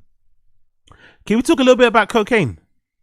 Can we talk a little bit about cocaine? Yes, we can, right? As some of you guys may know, this crazy story happened recently.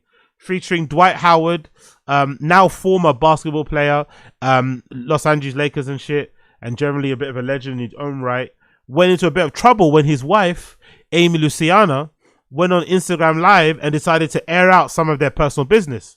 And this was in light of their daughter. They've got a daughter together, I think, who allegedly CPS, Child Protective Services, took away from them due to some sort of like domestic dispute. So she comes onto Instagram Live and basically tells the world that Dwight Howard has a very serious but secret cocaine addiction. No one knew this before. I think there's been rumors about Dwight Howard's sexuality for a long time, whether he's down low or gay or whatever, right? But I've never really heard anything about Dwight Howard when it comes to hard drugs. No, really not. This is the first time ever. And what was really funny about this was, you know, it's not funny obviously because there's children involved, but what was funny about the situation, about the whole video shit, was that when the wife was ranting about the husband's cocaine addiction, she happened to have the baggie. Well, it's not a baggie, it's actually like a fucking, it's actually like a sandwich bag. She had the sandwich bag full of cocaine that allegedly Dwight Howard was kind of running through. And she picks up one piece of it, and it's legitimately one of the fattest rocks I've ever seen in my life. I don't think I've ever seen that amount of cocaine in someone's bag for personal use. So I'm going to play the clip of Dwight Howard's now soon-to-be ex-wife, Amy Luciana, breaking down on camera, talking about how CPS took away their daughter because, allegedly, Dwight Howard has been doing a lot of coke and going crazy in the house, which might have led people to call CPS and blah, blah, blah, blah, blah. Let's play the clip, and then I'll comment to it as we go on. But I'm fucking losing my fucking marriage to this shit. This shit right here. I told everybody, y'all got my stepdaughter was just taken by CPS because of her father. CPS and the police have been here. Okay, 3 times. My mistake. It's not their daughter together. They've got a stepdaughter together. So it's their stepdaughter together was taken away by Child Protective Services. In less than 3 months, and I stood in it with my husband, even though I was scared for my own self. Whatever he wanted me to say, whatever it was, I'm thinking this is my husband. I had everybody around me saying, even after I tried to divorce him the first time, everybody around me says, you can't leave your husband this soon. You said through sickness, through health, you said through good or bad. That's why I came back, but this is going way too far. But it's not even about me. By the way, big up as well the toxicity around women. Yo, big up. Thank you for the subscription. Thank you for the subscription. Thank you for the subscription. This also kind of takes into account how toxic female relationships are. Because why the fuck are your friends telling you that you can't divorce your husband? For what? Especially at this sort of level. Like, what the fuck is that about? That is horrendous. Like, I know through sickness and health is one thing, but if CPS are being called to your home routinely to inspect how you are taking care of the kids and stuff or not, that's a big issue. You should probably, for the safety of yourself and the safety of the kids, you should probably run away as quickly as you can from that man. You shouldn't be staying anywhere. So I think that's really troubling that her friends and family were telling her to just stay regardless, even though she felt like after 6 months she could really feel that the relationship wasn't really good or going well, and that the CPS stuff was also probably an issue on top of it. It's about the kids. The stuff that I have to go through with he had him lying. I recorded it. He was coaching our son to lie on me, and I had to record it. And it's this shit. I try to tell everybody he needs some help. Wow, you see the back that big? Nobody would have fucking listened because he got the money. I kept saying whatever you. That's a crazy bullet. Usually when you have bullets, right, to put powder in, they're not that big. She's got this bullet where he allegedly Dwight Howard puts his powder in, and it's massive, bro. It looks like, I don't know, looks like a thumb. Usually those little bullets are kind of tiny. You put it into your key ring. I don't know why you meant to use those things, because you know it looks very obvious that they're, you know, there's obviously something nefarious in there. No, whatever club or bar you go to, they're gonna know you got some fucking powder in there. But he's got a bullet that's literally the size of a thumb. It's kind of wild. I don't understand. I live with him. He needs some help. And this is it. This is what I'm fucking losing my fucking marriage to. This shit. This shit right here. I told everybody, y'all gotta help him. He is spiraling. I'm in here with him. I'm trying to love him through it. I was gonna run out the door. I was gonna leave him. But a lot of sniffing going on there. I think she's crying, but those nostrils are huge and there's a lot of sniffing going on there. I don't know. Is she sampling some of Dwight Howard's gear? Is it really her gear? Who knows? Everybody told me, don't leave him. He's struggling. I stayed, but not this year. We got the police involved. CPS, you're lying on me. You making up alibis. You got our son, my stepson, lying. And thank God I recorded it. And he innocent in this, but you said just to protect yourself, you would take anybody out, including me, and I can't let you do it no more. I don't want to share the dirty secrets. I don't want to go out like how everybody else did this, man. But I gotta protect myself now. I'm uncomfortable. Now, I don't know what is gonna, I don't know. I'm uncomfortable. This man has the money. This man controls it all. And it's not about no money. I've been with this man for 14, 15 months. I never asked him for $1, nothing. I'm not on the credit cards. I just love him for him. But this shit is going too fucking far. And I'm so embarrassed. And I gotta even I'm just like, I don't know what to do. When I heard my stepson being coached to lie on me, I gotta protect myself now, and I know I'm supposed to be through sickness and health, but this shit is scary.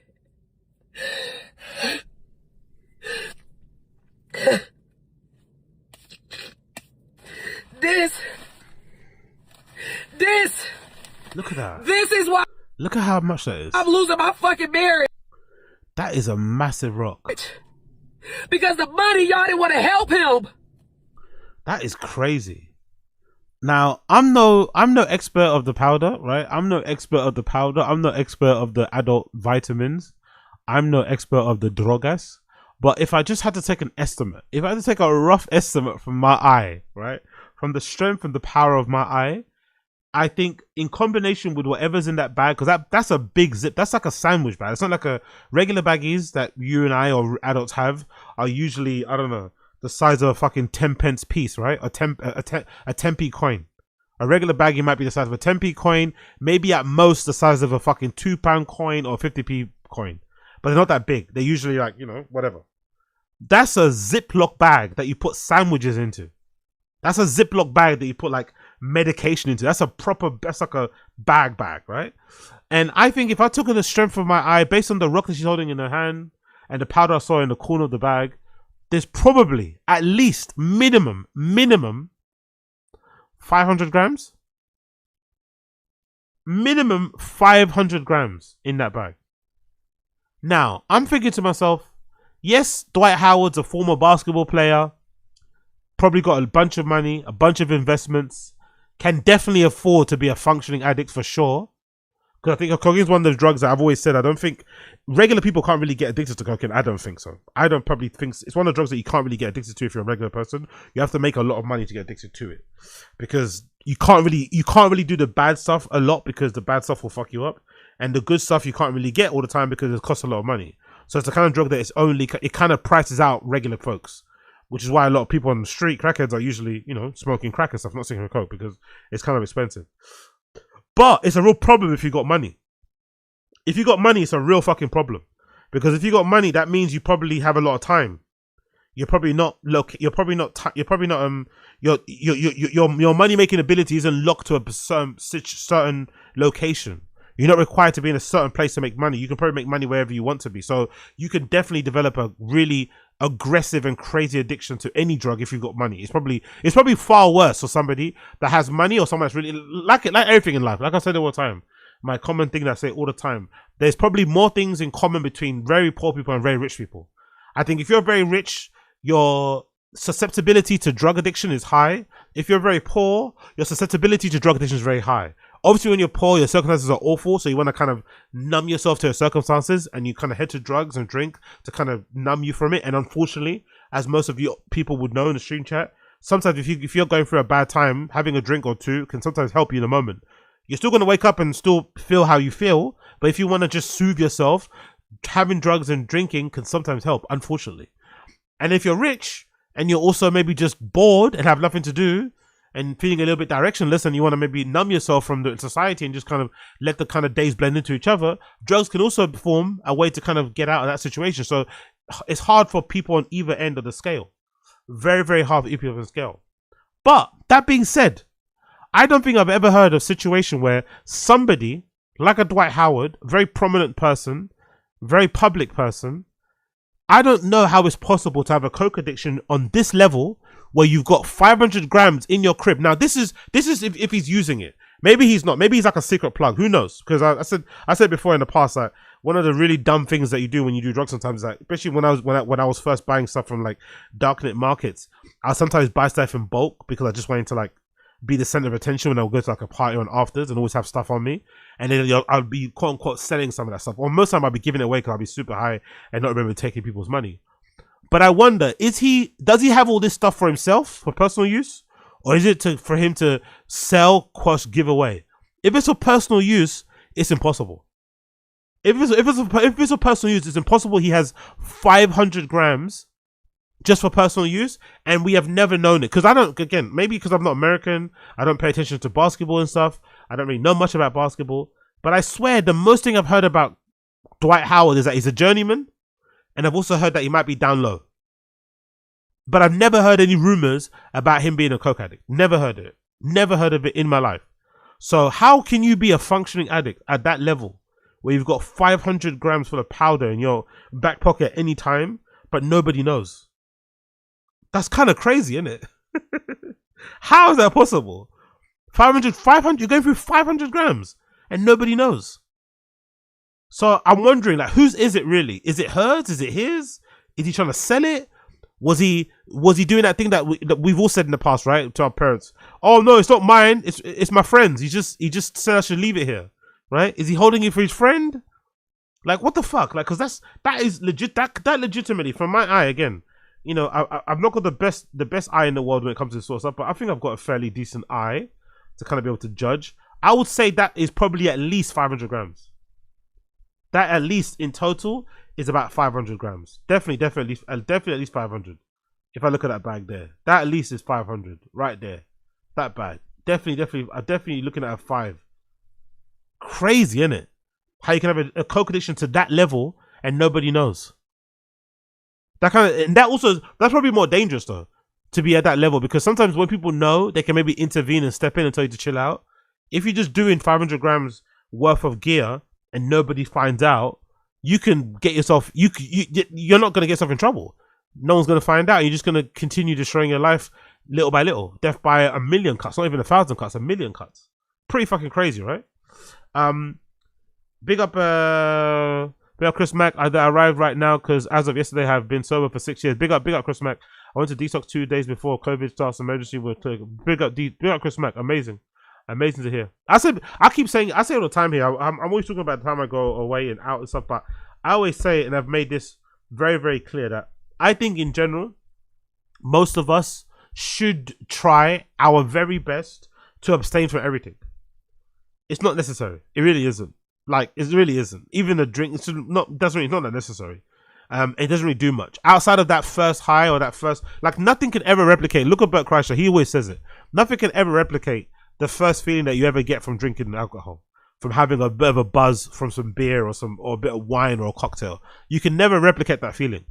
So you're kind of constantly chasing the dragon. It's even worse when it comes to drugs. So you're probably better off just like abstaining from all of it and just living a somewhat sober lifestyle, because it doesn't really do much for you, especially in America as well, where you've got the fentanyl issue. You should probably steer very, very, very far away from it.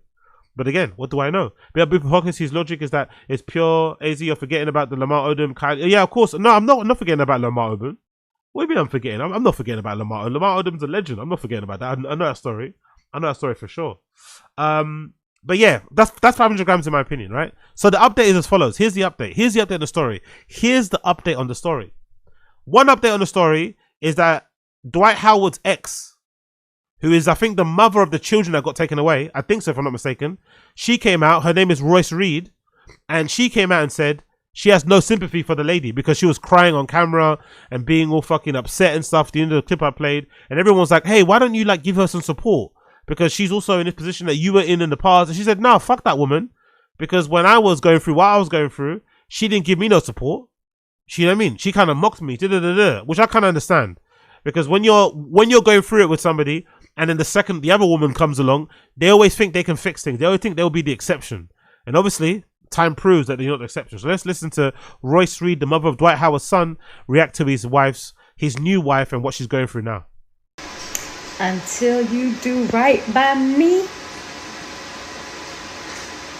it's always been about the kids, bitch. It's always been about the kids. Now you want to speak? I'm still blocked up, so I can't see what the fuck you're saying. But now you want to speak because he brought you into it? Girl! It's everybody else's fault? Wow! So you just don't think any of us fell for the antics either, right? None of us fell for the narcissism. Are you fucking crazy, Amy? Amber? What is it? Like, are you serious right now? You called me crazy, right? You said I was jealous. You said I wanted him when it's always been about the damn kids. And now you want to sit here and cry and sit here and be like, it's because of what everybody else did to him. No, it's because of what he does to people. Shit, I was just fucking first. I was collateral damage. Let's call Royce crazy and people will believe it because I'm baby Jesus. So she's enjoying it, which again, I don't have any problem with that at all. I don't have any problem with it because, like I said, I think sometimes, I don't know why it happens with women a lot. They don't tend to really like work together or have each other's back in these situations. So if there's a guy that's abusive and, you know, the new girl comes along, even if the other girl tries to warn her, she kind of like, you know, dismisses the warnings or acts as if, oh, like he would never touch me. I'm a princess and stuff. And then eventually when you also get abused, you're now crying and wanting support. It's like, no. I tried to help you before you got with this guy. I tried to warn you. You didn't want to listen to me. You thought you were special. You thought you were the exception. And now you're being proved that you're not the exception. So I don't really have a problem with her dancing on the other woman's grave, you know? Sometimes if you don't, what's that saying? If you don't learn, you must feel, you know? A lot of people probably warned her about Dwight Howard. She didn't learn and now she's feeling it, you know? So it kind of is what it is.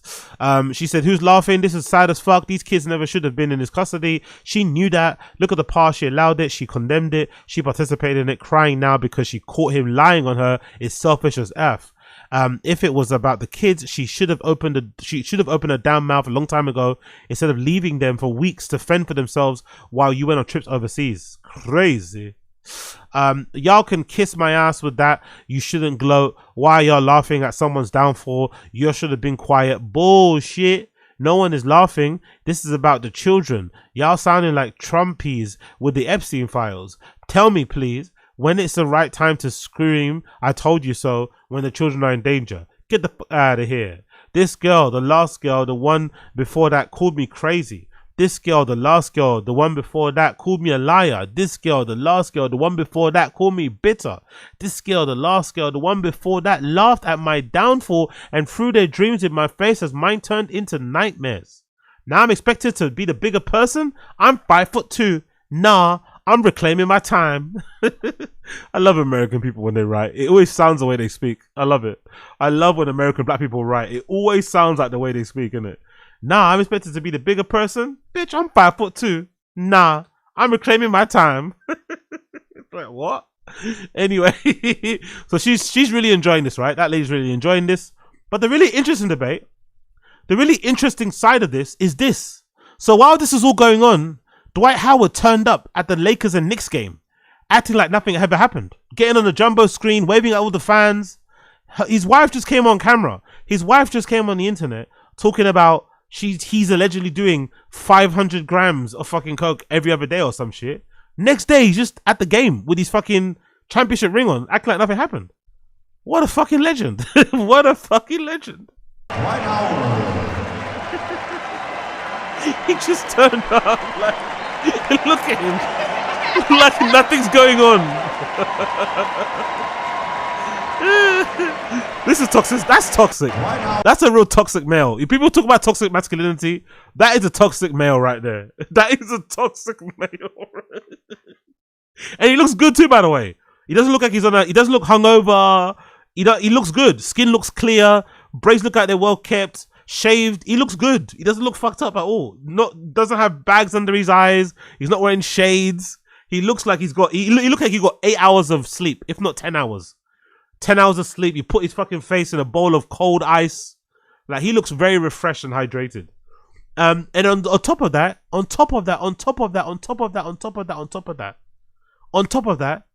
he did file for divorce.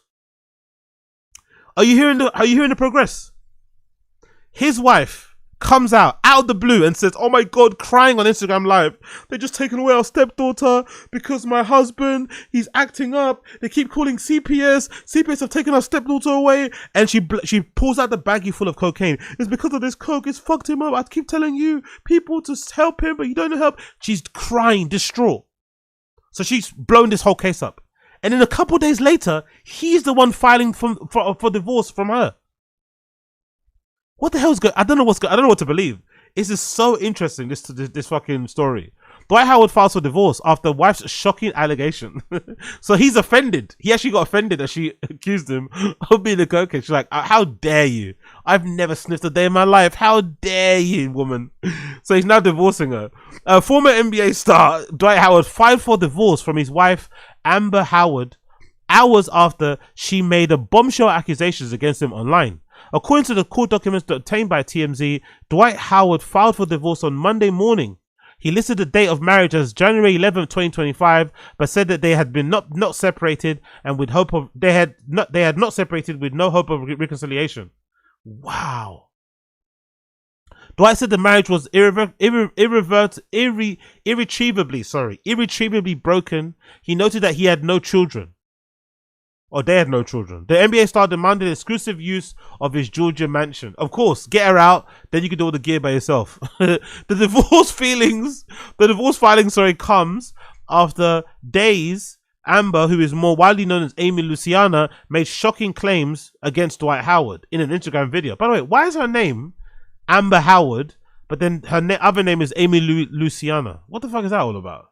Why has she got two names like that? We had not confirmed it as anything to Amber's claim. We reached out to Dwight Howard's camp and no word back. Dwight and Amber have been quite the rocky romance. NBA star first filed for divorce in 2025 after 6 months of marriage, but called it off months later. The Lakers star filed his own petition around the same time, but dismissed it as well. So now they're getting divorced, or now Dwight Howard's divorcing her after she exposed him, allegedly. But then the other bit that's really interesting is this post. Dwight Howard posts on Snapchat. He said, Dwight Howard says he has never done coke in his life. Y'all believe everything y'all see on the internet. Huh? And Charlemagne said something along the lines of he doesn't believe, I don't want to misquote, but says something along the lines of Dwight doesn't look like somebody who does that type of drug, coke. And again, I don't know what Dwight does. I've never met him. I've never been around him. I don't know. You know what's really funny? Him saying this, Dwight Howard. Never done coke in my life. Y'all believe anything you see on the internet. Bro, that's your wife. Why wouldn't we believe that? Why wouldn't we believe that what your wife is saying is true? Why would we think she's lying? And why would somebody come on the internet talking about you have an addiction with this bag when it's actually them? That doesn't really sound logical either. It's such a weird, but I just love it. No clarification, by the way. No clarification from him as to whose bag that is. Just, it's not mine. I ain't done it. It's like, okay, but your wife said you did. It's not mine. It's such a nonsense story. So whose is it then? We have no idea whose bag it belongs to. We have no idea where that bag is now. The idea that she was on Instagram Live waving around rocks and stuff is fucking insane. Maybe she flushed it down the toilet. Who knows? But crazy, innit? Crazy circumstance. I just can't believe that there's ever going to be a time in life where somebody would have an addiction where they run through 500 grams and nobody knows. It's impossible. It's impossible. It's impossible. Considering how harsh that drug is, considering how intense it must be, it's impossible to be in a situation where you would do that much and nobody will fucking know. It's absolutely impossible. But maybe it is. Maybe athletes of a certain level have just an ability to endure, take in some of that stuff and then not fuck them up like a regular person. They always say the same thing about Dennis Rodman, right? You watch the fucking Last Dance that was one of the best bits about the Last Dance, actually, Dennis Rodman's section, where there was like the team and Michael Jordan essentially accommodated him and his party lifestyle. Said, hey, you get an occasion during the season, I think during the break, right, to go to Vegas and go crazy. Do as much blow as you want, as much pills, fuck as many prostitutes, whatever you want to do. Go crazy in fucking Las Vegas. But then when it's time to lock in, it's locking in time.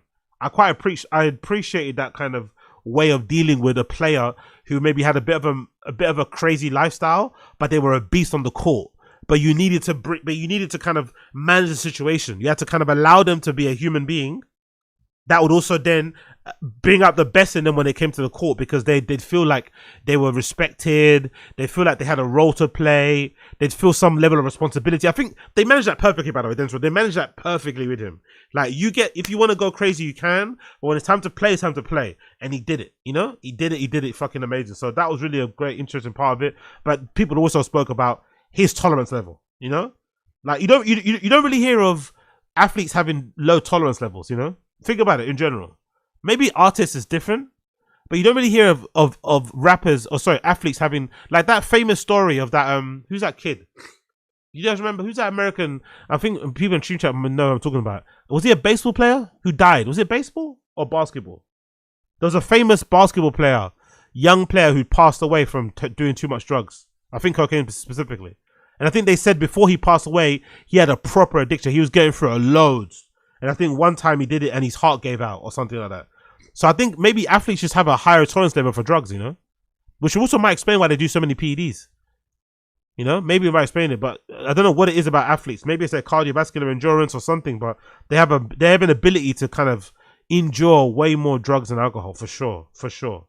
Was it Len Bias? Is it him? I don't know who it was. It was like but from back in the day, it was like a famous story. Famous story from back in the day.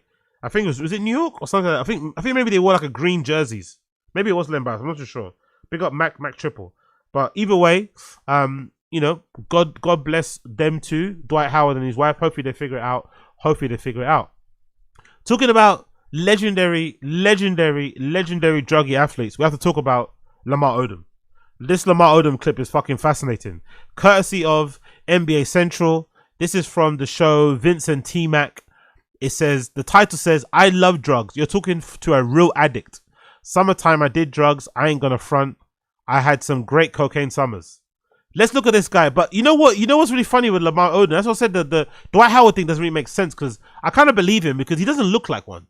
You can just tell looking at Lamar Odom that he's a real drug head. You know, he's a real drug person. You can just tell looking at him. So with Dwight Howard, I'm not too sure if that baggie was his. But if it's not his, is it his wife's? That woman that was crying? Really? She's getting through 500 grams. Fucking hell. Either way, let's hear what Lamar Odom has to say about it. I love the lies. I love the instant lie. Like, did you do it during the season? No. Of course you did. Come on, man. What are you lying for? What are you lying for? You did it during the season. There's ways to get around it. You did it during the season. Come on. Yo, big up who's that in the kick chat as well? I see you in the kick chat. Big up the kick chatters as well. Big up everybody tuning in. I appreciate every single one of you. There's somebody in the kick chat here I want to see. Apologies, I didn't check this out here, but big up everyone in the kick chat who's there too. Big up to, who are you? Where is it? Yeah, big up to Nonchalant Charlatan. Big up to Nonchalant. Yeah, exactly, yeah. John Jones too is a good example. John Jones is a great example. John Jones is probably one of the best examples, because he was actually allegedly fighting people in the octagon high off drugs. So big up Nonchalant Charlatan. Appreciate you. Bless him, man. Bless him. It's got to be hard to deal with, man. It's got to be a hard realization. It's got to be a hard thing to kind of accept, that you could have been great. You were a good player, but you could have been one of the greats. Remember, there's one of the effing greats. If you would have had an ability to maybe keep your drug consumption down, or just forget about it while you're playing. Because I guess that's the unfortunate nature of nowadays. Maybe in the past, you could still be a Hall of Famer whilst being a kind of addict, right? A functioning addict. But nowadays, you can't really do that. You know, nowadays, in order to be a great, you really have to dedicate your entire life to the sport, which is why they say professional sports is really, really cutthroat, because it requires a lot of sacrifice. You have to really put a lot of your life to the side, on pause, in order to chase this dream that you're currently on, you can't do a lot of things. You can't go out. You can't, you know what I mean? You can't, there's a lot of things that you can't really do because of the pursuit for greatness. Even if you have off time in the season, because you know the other athletes around you are doing crazy work. They're going to train in cold climates, hot climates.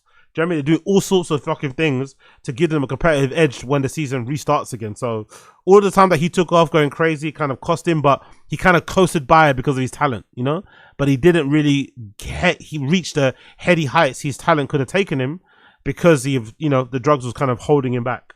But again, it must be hard to break because he's somebody that has money and access to it, you know?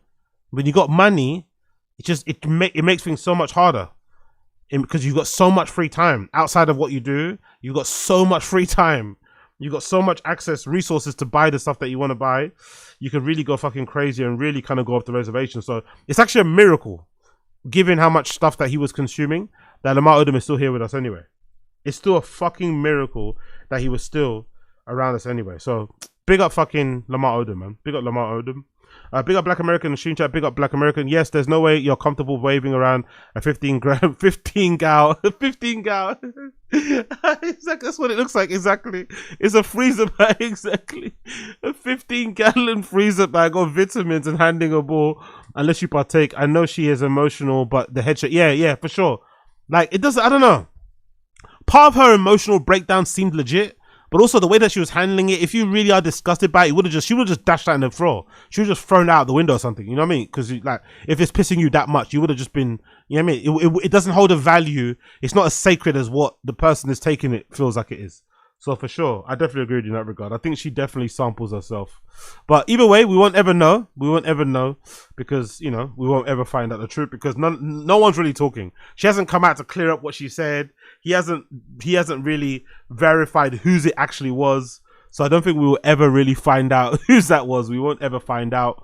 But then to add a cherry to the ice cream, to add a little cherry to the top of the fucking ice cream, this is the best update, honestly. I love Dwight Howard. He gets exposed by his wife for allegedly having a baggie, as Black America said, a 15-gallon fucking freezer bag full of adult vitamins.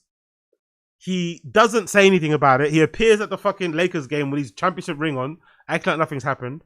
Then he files for divorce, and then in the same week, he announces his retirement from the sport. In the same week, he officially announces his retirement from the sport of basketball. In the caption, I woke up today on the 12th of this month and I figured it's time to move on from Superman. I'm no superhuman. I cry. I struggle. I feel like everyone else. Through lies, the media, the hate, I still show love and smile through the storm. But now I'm taking off the cape and retiring from basketball to pour my life into my family and give back to the communities worldwide. I know some of you might think I thought already retired, but I didn't. The game retired me. I still had more left to give. Yeah, I did play professionally for 20 years. I'm grateful for being able to say, but I can't lie. Seeing the other players still going at the age of 40 inspired me to want to keep on trying. But now I believe my duty will be to pass it on down to the next generation. Honestly, it's so brilliant, this guy, man. Gets exposed for being fucking Pablo Escobar, doesn't deny it, appears at a Lakers game with a championship ring on, divorces his wife actually as a reverse Uno, and then later on down the line announces he's retired from the game to focus on his family. I love it. Yeah, so I thank you for all my fans and supporters throughout this journey. I love and appreciate you all dearly because without y'all, you wouldn't be no me. Also, thank you to the naysayers, the haters, the snakes. I wonder who that means there. And the people that came into my life to try to destroy me. We know who's talking about there. Because every time y'all did, it only made me stronger. When my documentary releases this year, the world will know the truth about everything. Then you'll see how the sheltered little boy from the College Park, Georgia, who went on to the same school from pre-K to 12th grade, then straight to the NBA, was taken advantage of by the world. But through it all, still managed to keep smiling. And since I didn't get a chance to ever have a farewell tour, I decided to create a tour, not for fans to appreciate me, but for me to appreciate them for supporting me on all these years and giving me a reason to smile doing what I love. Every 12th of the month now, from now until D12 Day, where I visit cities all over the world and do acts of kindness for random people to give them reasons to smile. That's fucking awesome. I love that, by the way. Every 12th of the month from now on will be D12 Day, where I'll visit all over the world and do acts of kindness for random people to give them reasons to smile. Let me know where y'all want to see me give back. Big up Dwight Howard. This is actually quite a good little thing. Had this strong sense of faith.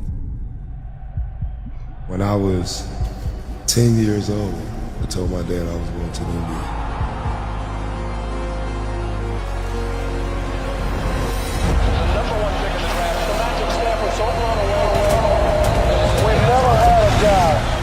This tall, who can jump like this? Pressure met me. I met it with a smile. Dwight speeding down the court like a bullet out of a cannon. Oh shit, sorry, I didn't see the camera. My bad. Let me start again. Apologies. Let me start it again. I didn't show the camera. I just had this strong sense of faith. When I was 10 years old, I told my dad I was going to the NBA.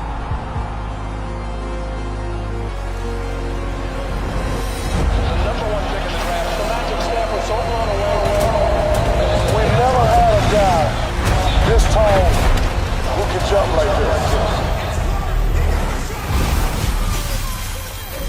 Pressure met me. I met it with a smile. Dwight speeding down the court like a bullet out of a cannon. He's not stopping. Life started moving faster than it ever did back home in College Park. Everything sped up. Games, cameras, expectations. The faster life moved, the more I had to slow my mind, breathe, and keep smiling. Injuries, criticism, I smiled. 3-time Defensive Player of the Year, I smiled. On that Olympic podium, I smiled. Winning that championship, I smiled. Through all of it, I smiled through the storm. Him and those freshmen spent the whole summer in that little maroon and gray gym. By the time we got to his sophomore year, folks started flying in just to see what we were building in that tiny church school. I'm more than a ball player. I'm a father, a brother, a son. A man still learning who he is without the jersey on.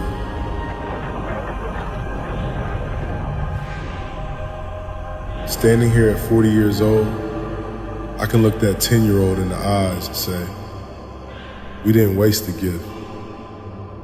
We shared it with the world.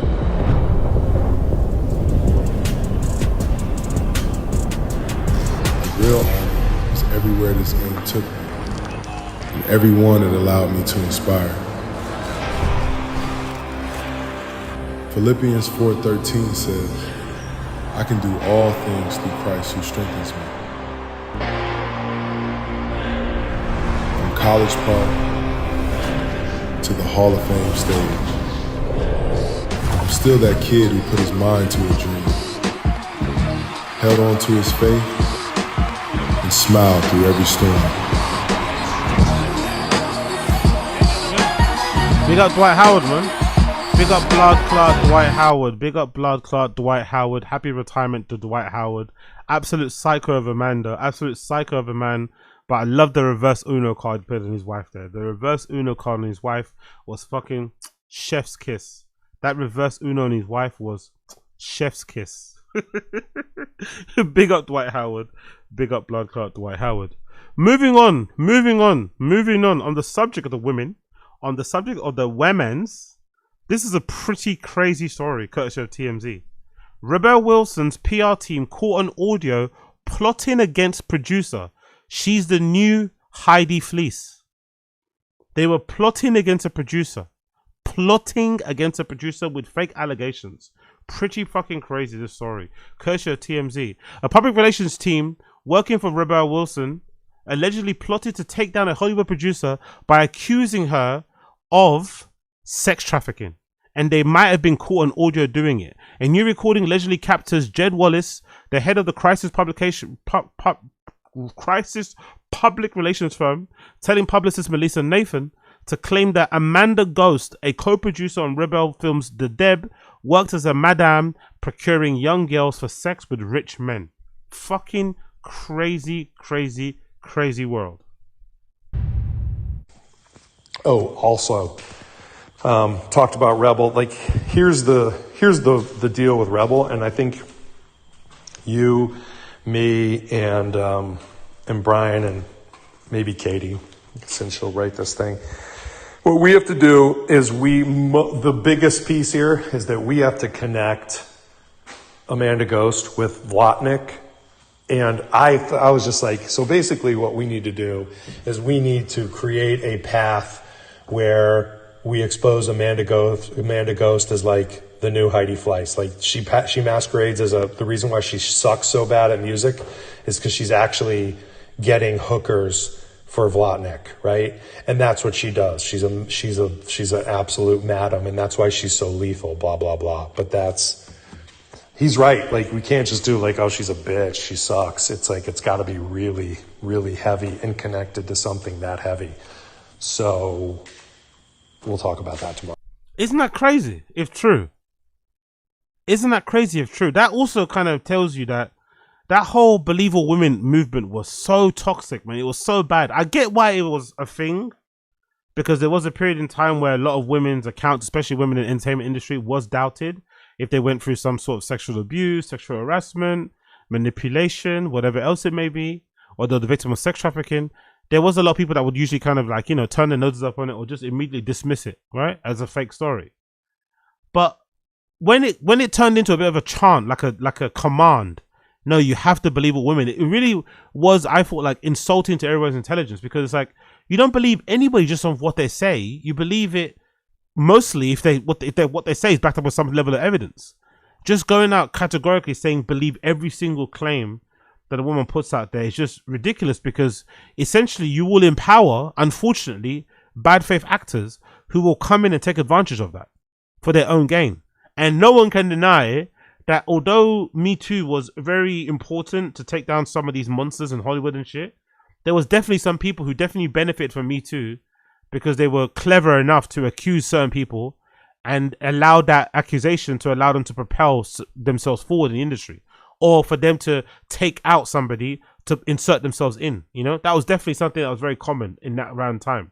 But you couldn't say it then because it kind of sounded like, I won't say it's like victim blaming, but it kind of made it sound like you were, one of those kind of raging misogynist types. But that was clearly something that was happening, and I think it mostly happened because there was like a framework, there was like a structure, there was like a thing that existed that kind of bad faith actors could take advantage of, which was this whole doctrine, this whole mantra of believe all women. And people that had the worst intentions took advantage of it, gained a lot from it, and now we're still suffering from the after effects of this. But I've always said, in a just and fair world, worlds aren't fair, right? Which is why I'm sometimes, although I'm very anti-counterculture, I'm kind of for it when it comes to sexual abuse and rape, because I feel like in a world where sexual abuse and rape charges or convictions are in the low digits, right? I think in the UK, convictions, that from, like conviction from sexual assault or rapes, I think, if I'm not mistaken, are like 7%. So 7% of those actually lead to a conviction, if I'm not mistaken, in the UK. So it's troublingly low. So a lot of women probably don't tend to go through with these things because they know the outcome is not going to be in their favor, because essentially it's a he said, she said. And, it's a traumatic experience in itself. That's why I think counterculture can work really well, because although you can't get any justice in the courts sometimes, especially if so many years have passed by, there's no evidence, it becomes a he, she said, she said, the perpetrator may have more resources, it's really hard to kind of get a conviction. I think the next best step, if you're a victim of sexual abuse, sexual assault or rape, is to obviously counsel the person and destroy their reputation publicly. That's the next best option for you to get some sort of justice or get back for what you've been going through. But people can also weaponize it for their own gain. They can weaponize that counterculture stuff for their own gain and use it as a way for them to kind of replace the men in the industry that they probably didn't like for reasons outside of sexual abuse, just because they didn't like them or because they wanted a spot there because they feel like they were more entitled to that position. That's what I don't like. I don't like that sort of stuff. I think that sort of stuff is really disgusting. And I think just as much as a person that touches a woman inappropriately should be probably buried under the nearest jail, I think if you're a woman and you put out fake accusations, especially against other men, you deserve to be put under the jail too. But we don't live in a fair world, so that never usually happens. But I feel like if you're the kind of person that counsels somebody, puts their name out there, and it didn't do nothing to you, I think if you then are the person that is found out to make a false accusation about somebody, your name should also be blasted out there. You should also be publicly shamed. You should then face the same repercussions they did. It's not going to be the same because usually a man can't really, you know, unless you fight it aggressively, like how kind of, the only person I've seen that fought it aggressively really well was Justin Bieber, you know? Remember when Justin Bieber went through his thing? Justin Bieber had something, I think, was it fans? I'm not sure if it was fans, but Justin Bieber went through something with these girls where he was being accused of doing something inappropriate with them, and he just went through his phone and pulled mad receipts and was able to kind of clear up. No, it wasn't. It was actually consensual. These people are crazy. You know what I mean? But for the most part, it's a hard kind of cloud to move away from or to move under from, because when someone accuses you, it's kind of people just think you're guilty anyway. So if you are found guilty of accusing somebody and it's false and you did it to destroy their reputation so you can, you know, take their jobs and shit, you should possibly face the same level of consequences or punishment as if you were the person that committed a crime in the first place, you know? But that's not usually the case. So this is really troubling regardless. Really sad to read as well. But hey ho, these things happen. Hey ho, these things happen, I guess. These things happen, I guess. Big up everyone in the stream chat tuning in. Big up everyone in the stream chat tuning in. Appreciate. Smash like, hit subscribe. Smash like, hit subscribe. Let's talk about this article courtesy of the Interview magazine called "Meet the Finance Boys." Meet the finest boys in finance. Meet the finest boys in finance. This article went somewhat viral on my side of social media. These kids, I think, have now been either fired or banned from doing any press, because I didn't know this was the case. But I guess a lot of these financial institutions are not the biggest fans of their staff doing interviews and stuff, especially the younger interns or whatever else they may be, which I think is a bad rap. I think if you want to, especially in the world where, you know, kids aren't usually maybe going to higher education or wanting to work these type of jobs that require you to be in the office Monday to Friday and they're really stressful, I think actually pushing or allowing kids who work this, or the Gen Z kids who are working these type of jobs, to promote themselves out there might actually inspire more kids to kind of want to, you know, pursue a career in finance and shit. But if that's the case, let's read the article anyway, courtesy of Interview magazine. Meet the finest boys in finance, right? Let's scroll through here. This particular guy, what is it called? His name is called Todd Doherty. He's wearing a Moncler vest, of course, a shirt by Hugo Boss, of course, jeans by Celine, of course, and a bag by Society Archive, and a watch by Rolex, and shoes by Loro Piana. Yeah, Loro Piana is a quite luxury choice of most people in there. I think personally it just looks like rich people Uniqlo. I'm not the biggest fan of Loro Piana. I legitimately think Loro Piana looks like rich person's Uniqlo. Just really nice fabrics and shit, but not that impressive with me. But yeah, people love Loro Piana. Let's see what some of their stuff go for here. Let me go to men. Let me do ready to wear. I don't know. Let me do spring signatures. How much? Let's see how much stuff goes for here. Loro Piana. Ooh, this jacket looks like a chore jacket. What's it called? It's called a cob jacket. £1,975. God almighty. And this shit legitimately looks like something that you could buy on eBay for like $30 or 50 quid. This is like a regular chore jacket. It doesn't even look that nice. This is $1,000. God damn. It must be made out of the finest fucking goat cotton, isn't it? Or something. Because this does not look like it's $1,000. I'm sure, I'm not gonna lie.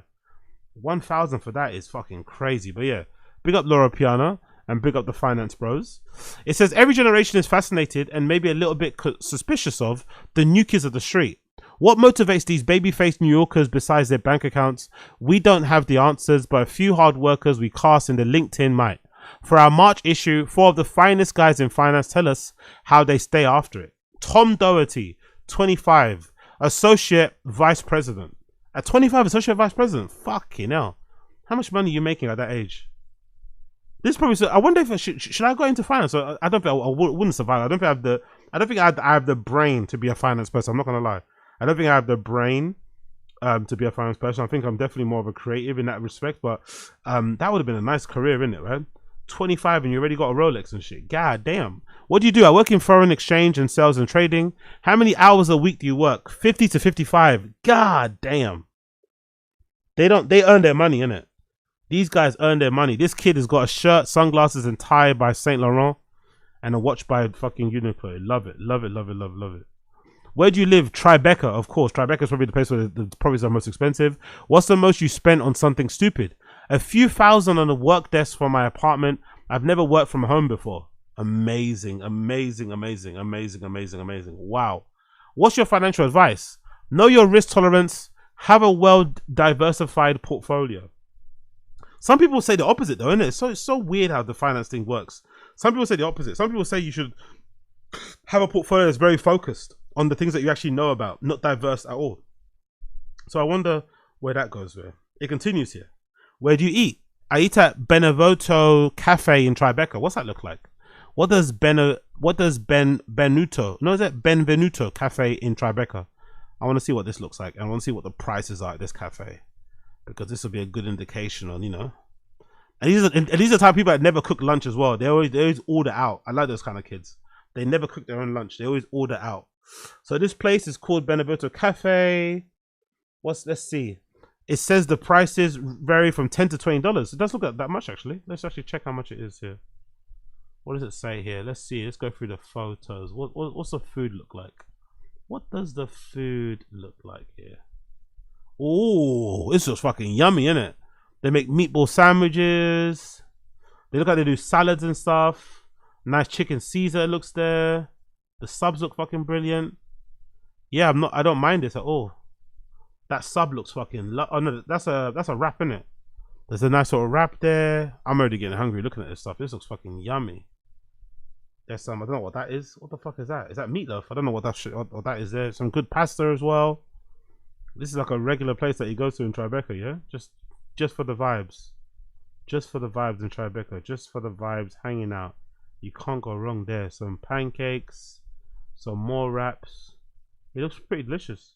It looks pretty freaking delicious. You can't really go wrong with that at all. Okay, let's go back to the article. It's a great late night place. My other favorite is Monkey Bar, the Odeon and Suva. Where do you go out? West Village, Tribeca, Soho. Most likely they're not. I'm somewhere on Hudson Street. Where do you take dates? I like going to a stocked cocktail bar or grabbing coffee. Sometimes a Sunday stroll to the WSH, which is the West Side Highway too. All right. Can't go wrong with that. How many hours of sleep do you get? 8. He gets 8 hours of sleep. Fair play. What clubs do you go to? New York Athletic Club. I belong to that. What is that? Is that a private members club, right? Let's look at this one. New York Athletic Club. Is that a private members club? Is that a private members club? Yeah. New York Athletic Club. What is that? How exclusive is it? It's an invitation only. New York City, NYAC is an invitation only private social club and athletic club founded in 1868. Wow. What history, bro. Founded in 1868. They presently have about 9,000 members with 2 facilities, one in City House and the other in the Traverse Island next to Westchester. The club membership is by invitation only. Wow. That must be so cool. Do they have any pictures on the inside or no? Any pictures on the inside? Any pictures on the inside? I doubt it, right? Wow. Looks beautiful. It's members only bar and it's only invitation only. I guess you got to be recommended by another member, right? Oh, look at the pool hall. Oh, there's a boxing ring in there as well. Are you stupid? God damn, these finance bros are living life well, man. They work really hard though, I'm assuming. These finance guys, big up Richie. Most finance guys don't use their brains. It's fucking hilarious. Big up Richie in the street. But they probably work really hard, but they do play hard as well. That's for sure, because this place looks fucking lovely. Where do you go after work? There are a handful of places there near the office, but I go to Hudson Toe. What apps are you on? Raya. How many vests do you own? I'd say about 5 to 10. I love that. What's your idea of hell? Going to a ticketed event for SantaCon. Where do you work out and how often? New York Athletic Club 4 or 5 times a week. If I'm not lifting, I really like the sauna steam plunge there. Great to hear that. When do you crash? Usually around 9 p.m. on the weeknights since I'm in the office quite early. What do you have about New York? The energy, the opportunities, Prospect Park, Puffies, and NFL and shit. Okay, another kid here. Big up Mason Clark. He's an investment banking analyst. Big up Mason Clark. Oh, that must be nice. He's got a Celine blazer. That's nice, isn't it? Being able to get dressed and put a jacket on and know you got a Celine fucking blazer on must feel good. He's wearing a suit shirt and belt by Celine, tie by Hermes, and a watch by Omega. Love it. What do you do? Entertainment, investment banking, advising film, music, media, hospitality company. Where do you live? In Philly. What's the most you spent on something stupid? 200 plus on an Uber from LaGuardia Airport. What's your financial advice? Live below your means. Invest early and don't build a lifestyle before you build your foundation. Yep, I agree with that. I agree with that. Live below your means. Invest early and don't build a lifestyle before you build a foundation. I agree with that.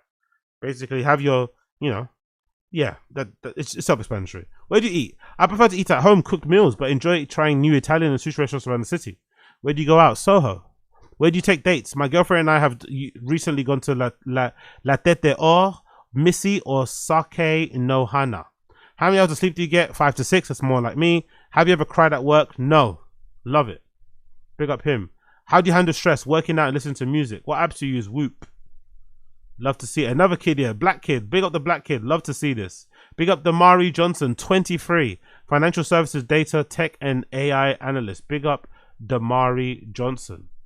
What's he got on? He's got on, they say he's got on a jacket by Giorgio Armani, which makes sense. That color, that's like quintessential Giorgio Armani. Shirt is by Boss. His pants are by Dior, and he's tied by Hermes. Love it, love it, love it, love it, love it. And the watch is by Bulgari. What do you do? I help major banks and other Fortune 100 firms become more efficient through AI and technology.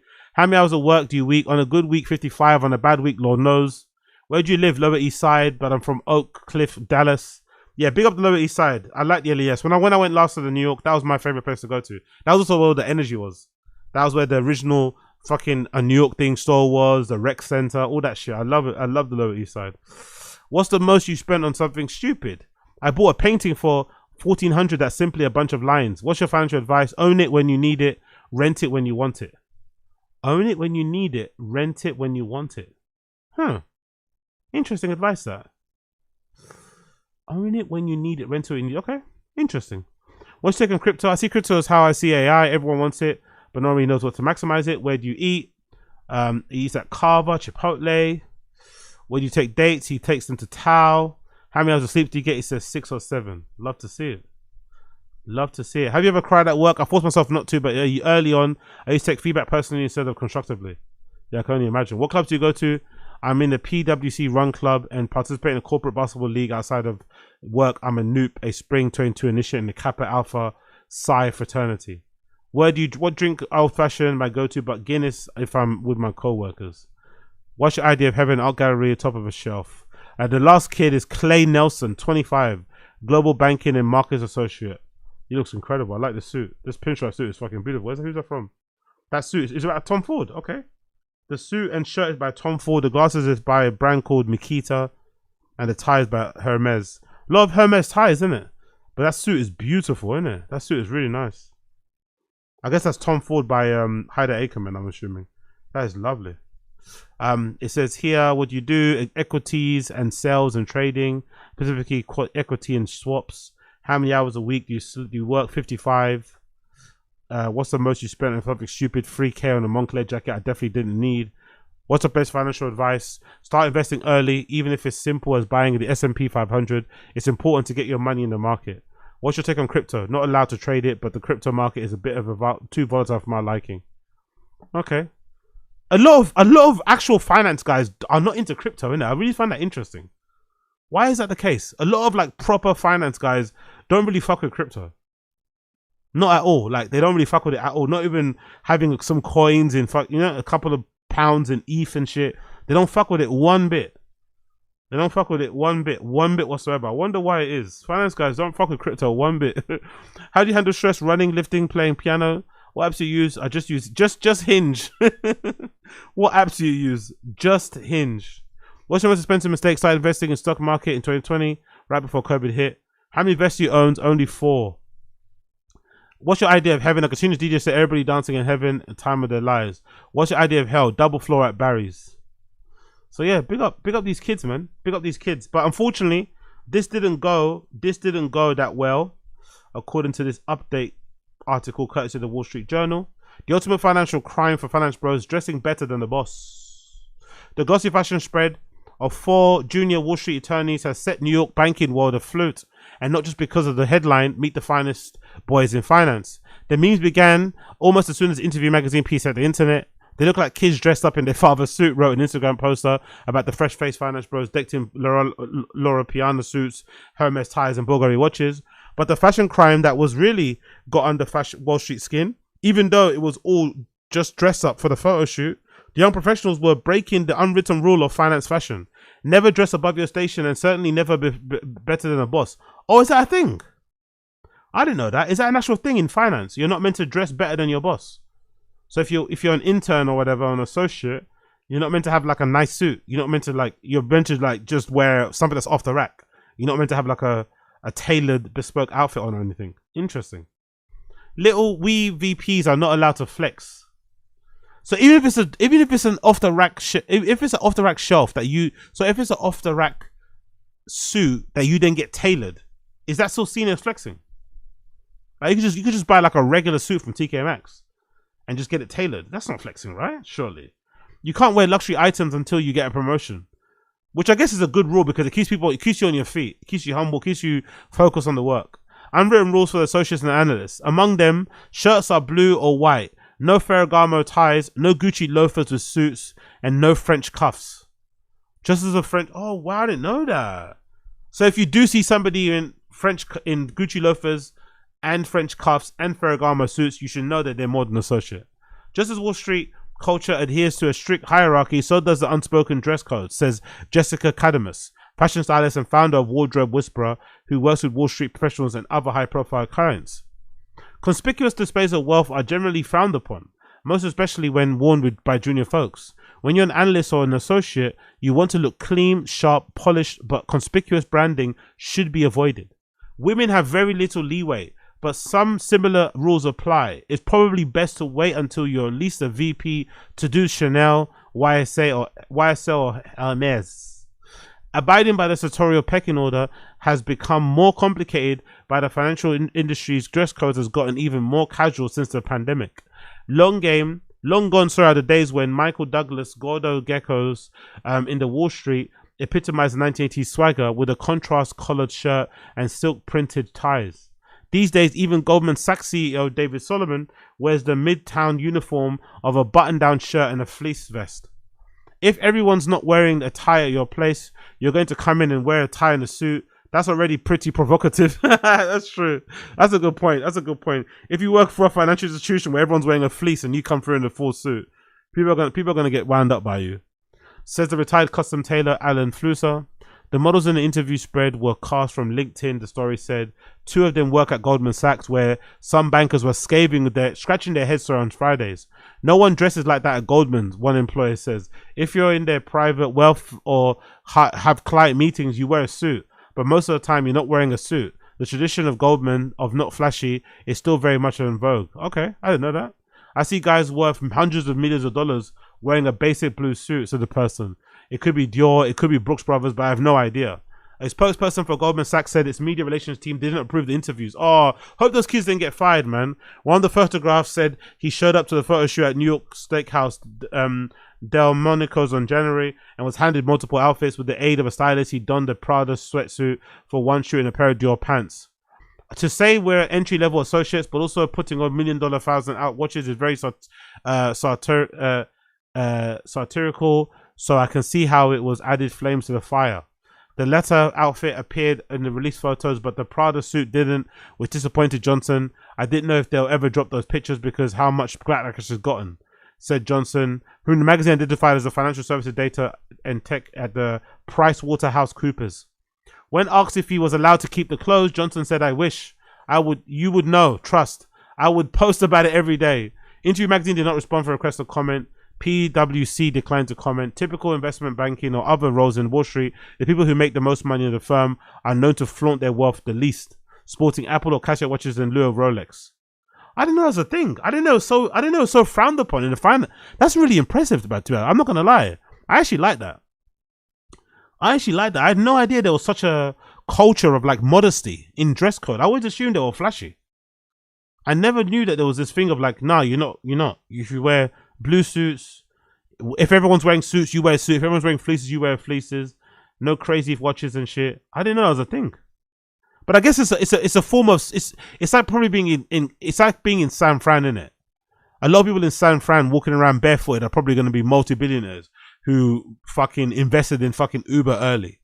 But you'll never know because they dress a certain way because that's how they dress in the area. So if you move to San Fran and you're a multi-billionaire and you're turning up wearing the finest garments, you're going to be looked down upon because no one does that around there. So you're going to kind of acclimatize to your surroundings, isn't it?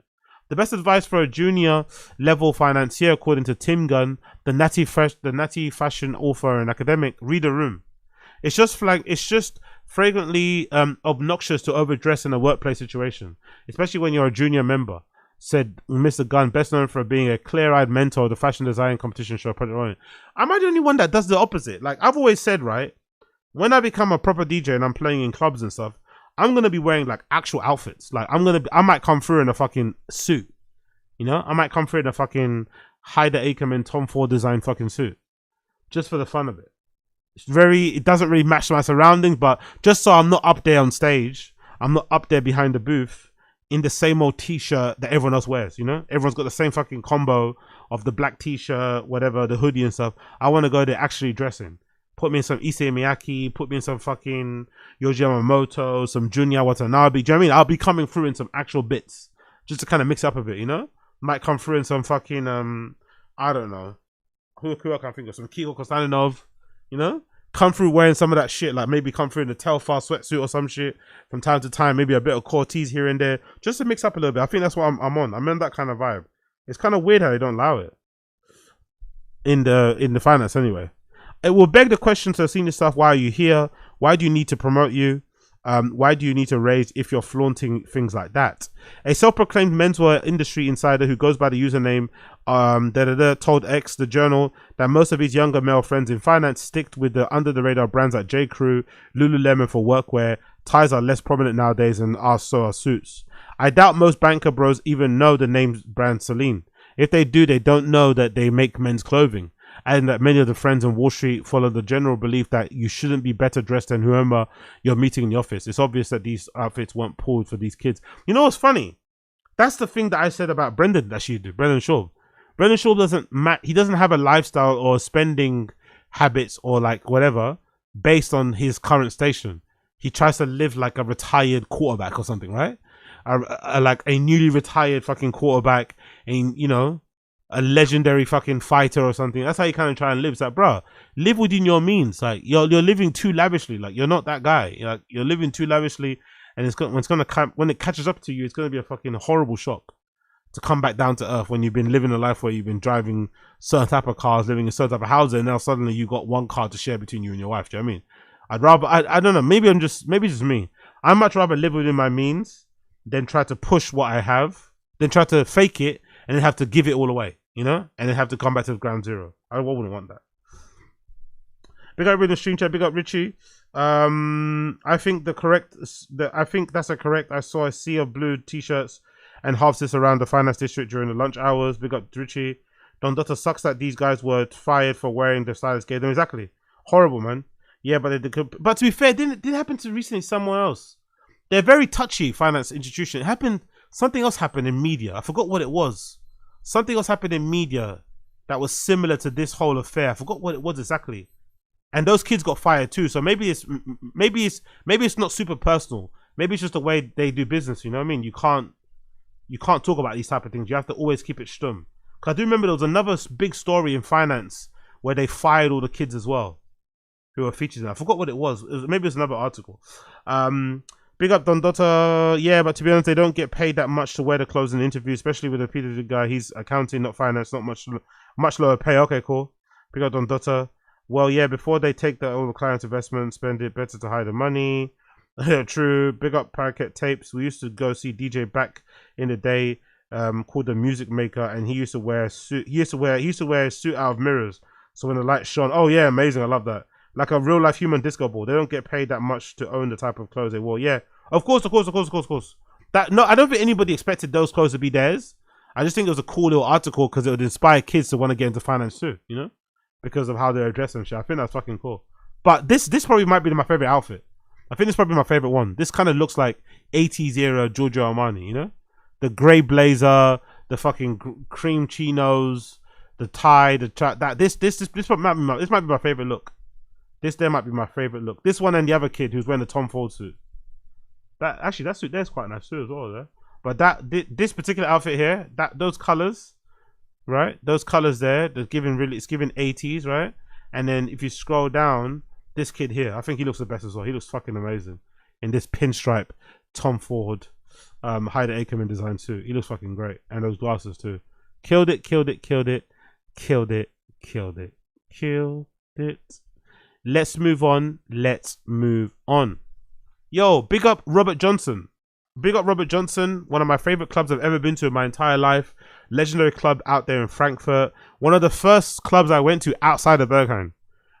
Like, you know, that was not in England. When I was really doing my techno tourism thing and I was going every other month to a different club, I decided to randomly go to Robert Johnson because I remember Robert Johnson was one of the clubs that was spoken very highly of when I first got into dance music by legendary DJs like Ricardo Villalobos, DJ Harvey and stuff. They always talk about this really famous club in Frankfurt that allegedly had the best sound system.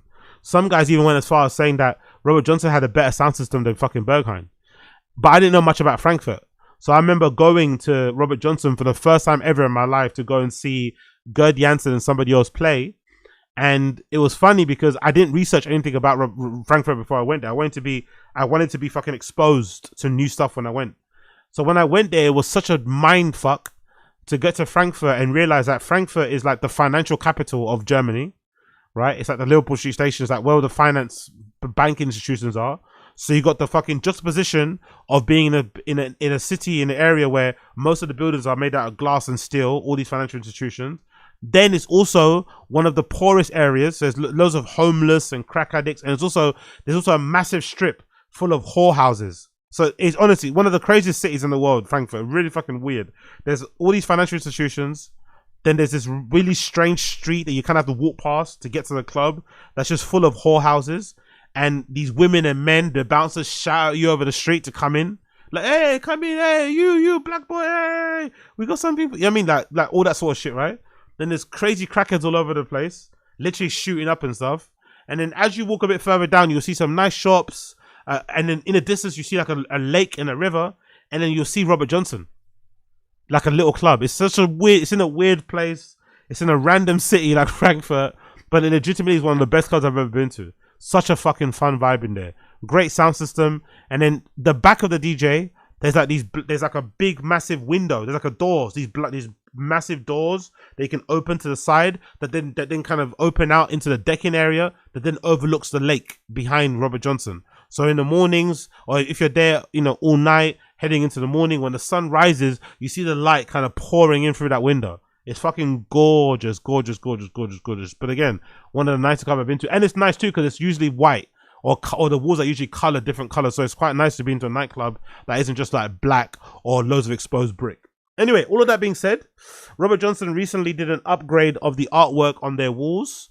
And it looks very sprightly and very nice. So I thought I'd talk about that. It's courtesy of Mixmag, a piece of art. Offenbach Club, Robert Johnson's redesigned with a hand-painted mural. British graphic designer Stephen Smith has given the legendary German club a fresh lick of paint. So big up Stephen Smith. Let's actually go to the Instagram to get a better look of this. And also they make some of the, in my opinion, I think they have some of the best artwork in terms of like graphic design for flyers. Like look at this artwork. I think some of these flyers are so well designed. They kind of remind me of little Picasso pieces and shit, but the illustration on this is so fucking good. The graphic design. I love how they're utilizing GIFs with like handwritten stuff and, you know, loads of kind of watercolor blotches and pieces of paper. They have some of the best artwork, in my opinion. Some of the best fucking artwork of any club. Anyway, going back to the artwork on the walls, as you can see here, very bare minimum club, right? As you can see, very bare minimum, very minimalistic in terms of the design. One big rectangular room. They've actually got a cool section. If I'm not mistaken, the club kind of like has a ramp. I think that's also because of sound. It's kind of, I think if I'm not mistaken, it was designed sound-wise by a proper audiophile. Because I'm pretty sure the club is like on a slope downwards. And I think that kind of improves how the sound moves around. But as you can see, it's one big rectangular room with the decks right there at the back. And then here's those big windows I said where the light comes in. And in the past, they'd have, the TVs are still there. They had these TVs here on the top that had like random images that I'd be kind of displaying as you're dancing and shit. And I loved it more because I'm a big fan of, like I've always said, when I eventually open up my own club, I want the DJ booth to be on the dance floor too. I want the DJ booth to be on the dance floor. I want the dancers to be in the same level. I hate DJ booths that are like on a platform and the DJ feels like they're like, you know, superior to everybody else, and everybody else is kind of like looking at you up onto the pedestal. I want everyone to be on the same level. So I love how they got the DJ booth on the same level. That fucking is great. And obviously they got the plastic to protect people to just stop putting shit there and whatever else it may be. But it's very minimalistic, very simple, one big rectangular room. But I'm pretty sure towards the back here, there's like a steps where you can sit down, which is great as well. A lot of German clubs and a lot of European clubs actually in general have that. They have little areas where you can kind of chill and kind of get your bearings and take a deep breath and shit. So I'm pretty sure towards the back there's these like steps, these like high step things with like cushions. They can just lie down on and chill and have a good time on and still hear all the sound. So it's fucking great. The caption says, "Friends, some of you may have noticed the change of Robert Johnson. For a little over a month, the club returned to its early state. White walls back to the beginning. Now the canvas has changed again. Stephen Smith, aka N.E.R.D Control Center, stepped in and transformed the room. Captured by Holger West. Thank you to Stephen Smith and Philip Wagner." Blah, blah, blah, blah. So let's go through some of the images here. As you can see, nice pieces of artwork here splattered against the walls, kind of matching the artwork on the flyers for the month of March, which I think is a really nice touch. If they wanted to really be extra, they could probably do different wall arts every month, but that'll probably take a lot of time. But this is a really cool design to kind of, again, match all of the flyers that they put out there. You see the other side of the room. You see the angle from the back of the booth. And I think that's the artist there, right? That's Stephen Smith there. That's the artist there. We can always tell what a graphic design artist looks like, innit? Graphic design artists love ultramarine. They love like that blue, that electric blue that I love, one of my favorite colors. I don't know why. Graphic designers or people that draw love to look like this. The tiny hat, the electric blue vesting, that could also be a chore jacket. You could just tell looking at him that he draws, innit? He illustrates. You could just tell looking at him. Big up Stephen Smith. I fucking love that. But it doesn't show you the back area. I want to show you the back area. That's where you can kind of see where the club kind of looked like. But still, Robert Johnson's one of my favorite clubs of all time. I've been there once only before, actually. I've not been there more than once. I probably want to go there again sometime soon. It's definitely on my list to revisit again. But I had a fucking blast there, honestly. I really enjoyed my time there. Really great sound system, great little vibrant community. But one of the randomest places to be. Such a random place to be because it's in a weird place. It's just in a really strange place surrounded by all these financial institutions, but also all these crazy fucking whorehouses. So it's a kind of weird place to kind of navigate. But the club itself is fucking phenomenal. Legendary club that Ricardo Villalobos kind of like made his legend at Robert Johnson back in the day. As you can tell from some of these pictures, this is kind of where he made some of his legendary sets that has been remembered for years and years. So big up Ricardo.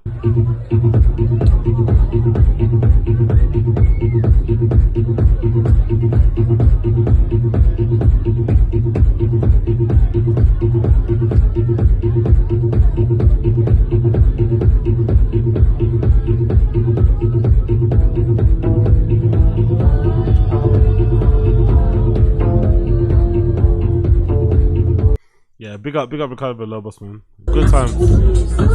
I want to go back there soon. Let's get back there soon.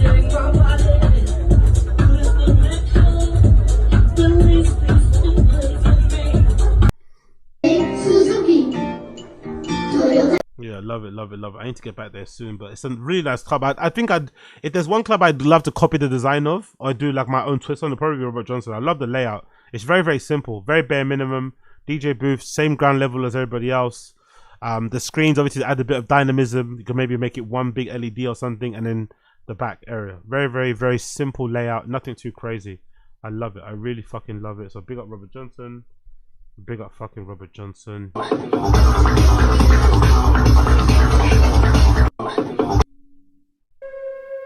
Good shit, man. Good shit. Big up Blood Cup Robert Johnson. And coming up, what do they have here? Coming up in March, what did Robert Johnson have coming up in March? Oh, some good nights actually. They got Crystal Clear. They got DJ Banana, or Dr. Banana, sorry, and somebody called Carmina and Tristan Del Dan Cunha playing this weekend. Crystal Clear and Tricks playing tomorrow. Leonard Wilkins and Moses, Joses and Valda playing next week. Aaron and Doxson, NJ Quist playing the day after. 27th, you got Eli Akula, Fiak and Kink playing. And on the 28th of March, you got Genie on Earth and DJ Sweet 16. So a lot of great people coming through. At Robert Johnson. Big up Blood Clot Robert Johnson. Big up Blood Clot Robert Johnson. Talking about DJs, can we quickly move on and talk slightly about INNERVISION coming to London? Where's the London gig? Where is it? Oh, it's a Boston Manor. Let me just quickly get it up on it. INNERVISION, Boston Manor, right? So big up INNERVISION. They're going to be coming to London for a Boston Manor event happening on August 1st. I cannot wait.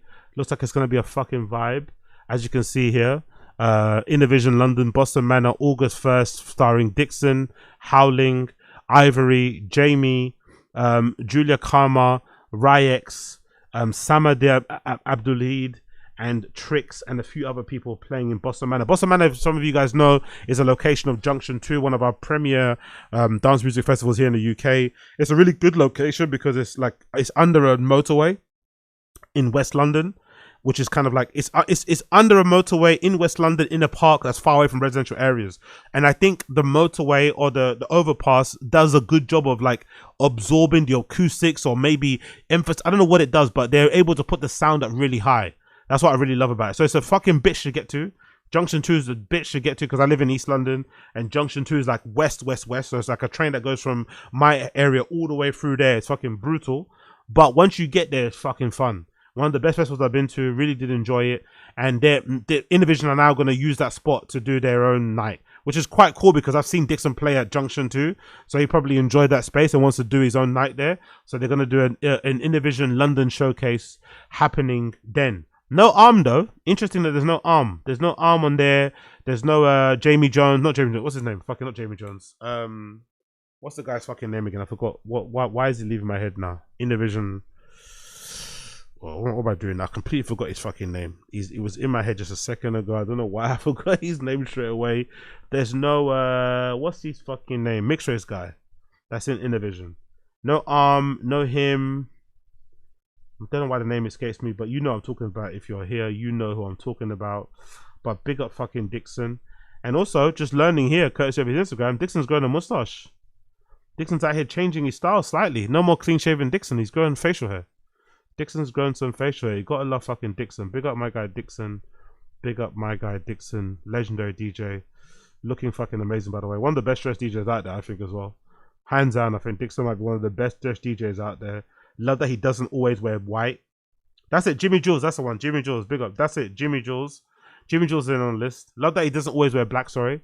He's actually wearing white here. That actual flyer on the back is really nice too. I like that flyer. But yeah, look at him with his all white outfit. He's actually swagged out. You know, I'm not gonna lie. He looks really good here. Big up fucking Dixon. One of the best dressed street days out there. Big up fucking Dixon. You gotta give that little like there. Big up Blood Clot Dixon. So that's happening very soon. Can't wait for that one. But the tickets are expensive though. That's the only problem. The tickets are fucking spenny. Last time I checked, the tickets are spenny. Courtesy of okay, they're available now on fucking Dice. You can get them for 55. They're also available on C tickets 55 too. Yeah, 50. Okay, 55. So, okay, not too bad. There's a backstage pass one that's 175 actually. What does that mean though? What does backstage pass mean? You get access to the VIP lane, VIP viewing platform, and VIP bar. Okay, not too bad. So you can feel kind of special by being at the back of the VIP thing. Okay, not too bad, not too bad. Hopefully you get a VIP toilet, so you don't have to kind of go out from the back and go to the fucking other toilet to do a bump or something. But I'm looking forward to it, man. I really want to go. I'm looking forward to this. This looks like it'll be a fun one. INNERVISION label night in London happening on the 1st of August. The 1st of August. Cannot wait to check it out. Cannot wait to freaking check it out. It looks like it's going to be a vibe. It looks like it's going to be a freaking vibe. So a good little lineup of people there. Good little lineup of people there. You cannot complain. You cannot complain. Is there actually any news here from to Dixon about some other stuff that they may be doing going forward? Before we continue. Big up to Dixon. There's a couple clips here of playing in an event. Both of the arms actually. One of them playing over here at what's this? This is Amsterdam, I think, right? This is somewhere in Amsterdam. I'm pretty sure that loft venue that I wanted to go to. That is the first, that is the last, that is the leading, that is the last, that is the core. Yeah, there he is. That is the feeling, that is the dance.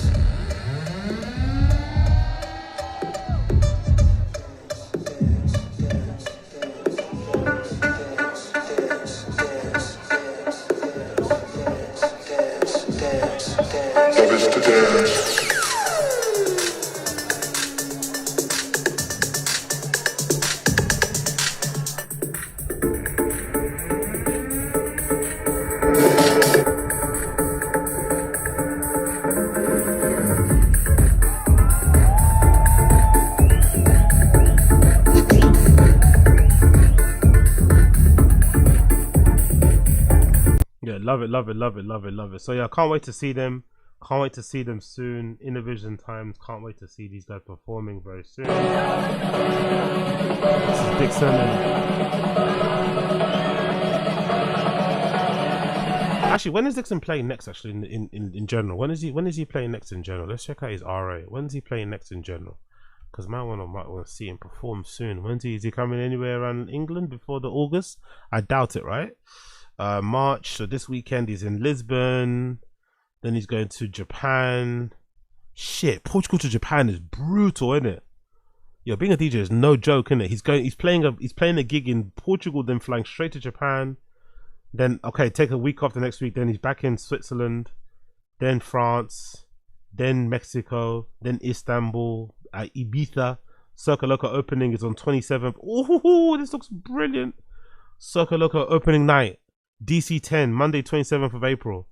And me, Alina Umber, Beltrans, Call Super, Carlita, Dixon, Genie and Earth, Shiva, Jumbeck, Jennifer Loveless, Jimmy Jules, Luciano, Moxie, Palms Tracks, Prosper, Ramper, Serenada, Seth Troxer, Souza, Sweely, Tanya Valcano, Thomas Station. Jesus Christos. But yeah, no UK dates it looks like, yeah, until that August date. So I guess he's locked in for that August date that I'm going to. And then there's West Village at the end of August on the 27th, but nothing else apart from that. Okay. So I guess you have to wait until the 1st of August to see him over here, unfortunately.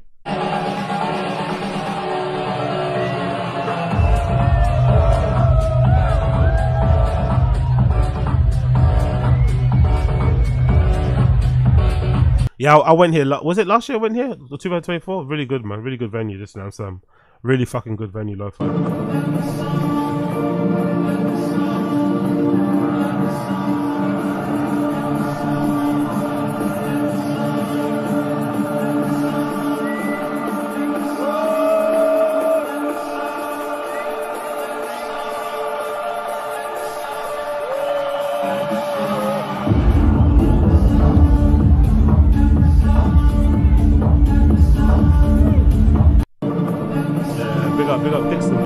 Big up Dixon, love to see it.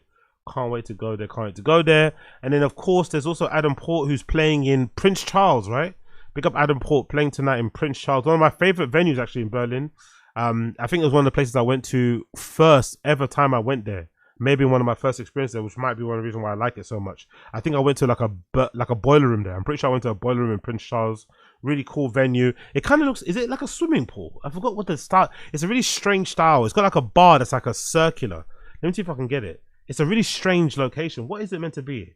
Was it formerly a swimming pool? I think it might have been that's it. I think it actually might have been a swimming pool converted into a club. It's actually a really cool location. So this is usually the bar. So you see this area here? That's usually the bar if I'm not mistaken. So the bar's like this. It's like in this sunken place. It's like a swimming pool. So this must have been a swimming pool before. Or like a, I don't know, like a sauna or something. They converted it into a club. So it's a really interesting kind of vibe when you go there. So I really do love Prince Charles. They do a lot of events in there over the time. But I think the first time I went there when there was a boiler room many years ago. It's a really nice place because it's kind of loungy. It's not really like a club rave place, but it's got like a nice little loungy sort of vibe about it. I've really enjoyed my times that I've been there. So I think with Adam Port playing all the stuff that he usually plays, I think it's going to be a fucking very fun. But oh, look at the setup he's got. Oh, look at the setup he's got. Doors are open. Look at the setup he's got. Beautiful. Couple of are they the new 3000? I'm not sure if they are. But yeah, 4 CDJs, X196 zone fucking mixer, which I fucking hate. I hate these mixers so much. I just love my regular Pioneer DJMs. I hate these mixers. They're so confusing. They're so scary. The amount of buttons and shit they got on them. But I think once you use them, they're pretty easy. But I prefer my regular Pioneer DJMs and some nice, decent monitors there as well for him to use. But yeah, cool little venue, man. It's a cool little venue. I really like Prince Charles. I really like Prince Charles as a venue. I think it's fucking fun as fuck. I think the people who go are gonna have an absolute blast when they reach Prince Charles. So big up Blood Clot Prince Charles. I'm a big fan of the venue. No backstage, no tables, no phones, no guest lists.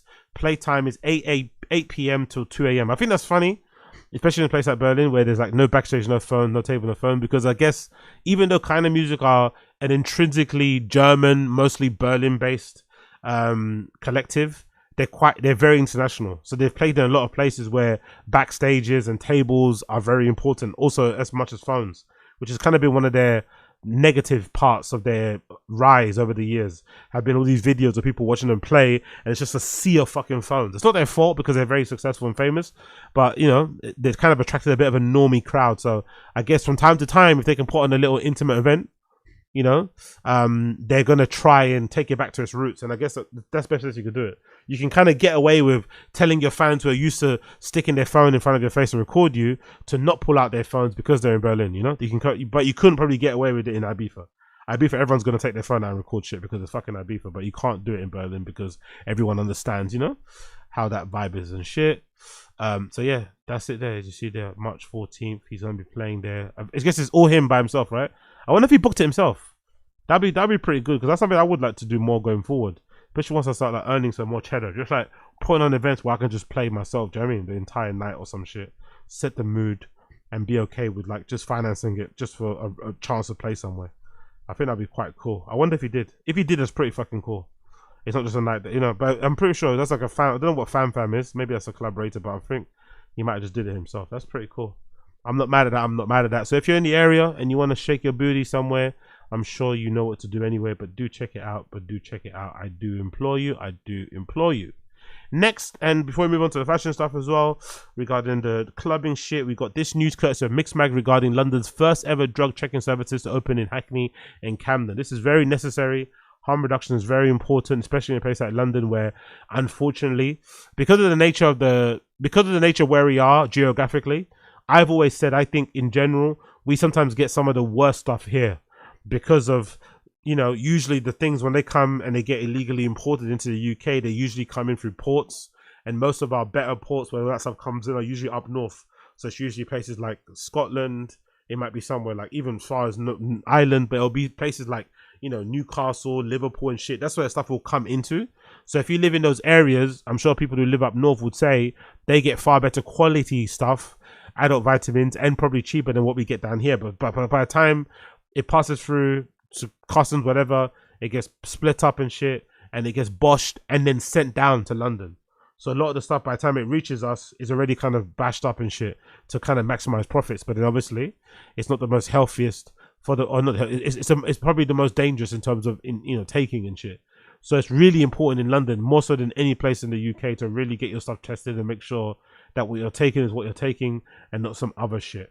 And considering again the amount of deaths we've had over the years that were very, very much so preventable and avoidable, this I think is a really good first step.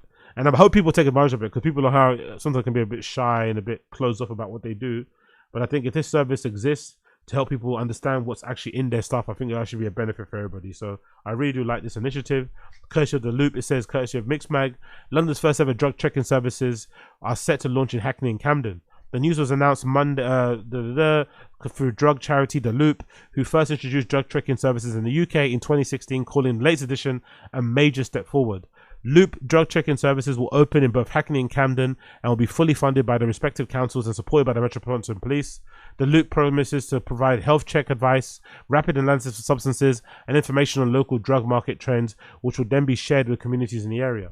The services will be operated by the Loop's multidisciplinary team, which comprises of health professionals, chemists, and academic experts. Following the introduction of the Loop's Bristol-based services in 2004, crucially, more people will now have access to regular drug checking. Council, Hackney, and Camden are the first several London boroughs we are working with alongside other further cities. This launch represents another important shift towards evidence-based health initiatives, or interventions, In 2024, The Loop launched the first regular drug checking service in Bristol, offering free testing and health advice in an effort to reduce drug-related medical incidences. Like its services in Bristol, the latest harm reduction efforts from The Loop are licensed by the Home Office, and others will also be free to use and entirely confidential, which I love. Speaking on new London service, Professor Fiona Measham says drug markets are more dangerous than ever, which is increasing the number of potent synthetic drugs in circulations. I think it's partly true. I think if people are buying stuff from like nefarious online dealers and shit. I think it's probably better than buying stuff on the street, because a lot of those people, you know, they kind of, the system is based on like it's not an honor system, but it's based on like ratings and shit. So if you do sell people bunk and people get Bosch bunk stuff, they're gonna leave reviews, and that would hamper your reputation, lead people not buying your stuff, and then you go out of business fairly quickly. So the onus is on the dealer to make sure their stuff is proper and legit and is what it says on the tin. But if you don't, and you're a regular person that buys this stuff off some random person on the street, it's probably super important for you to get it tested and to make sure you got, you know what you're putting inside of you, because no one wants to be in a situation where you are putting your life at risk. You already put your life at risk anyway by taking the drugs. You don't want to increase those risks by taking stuff that is maybe not made for human consumption, you know? But again, what do I know? Again, what do I know? Again, what do I know? Absolutely nada. Let's continue. Let's freaking continue. Big up for once, right? Big up for once. And I had to say this before because I didn't really agree with this fucking shit prior, but I have to give this person their fucking flowers, because I thought this was actually pretty fucking cool. Let me show you if I can fucking get it up on here. Where are you? Where's the fucking tab? Are you here?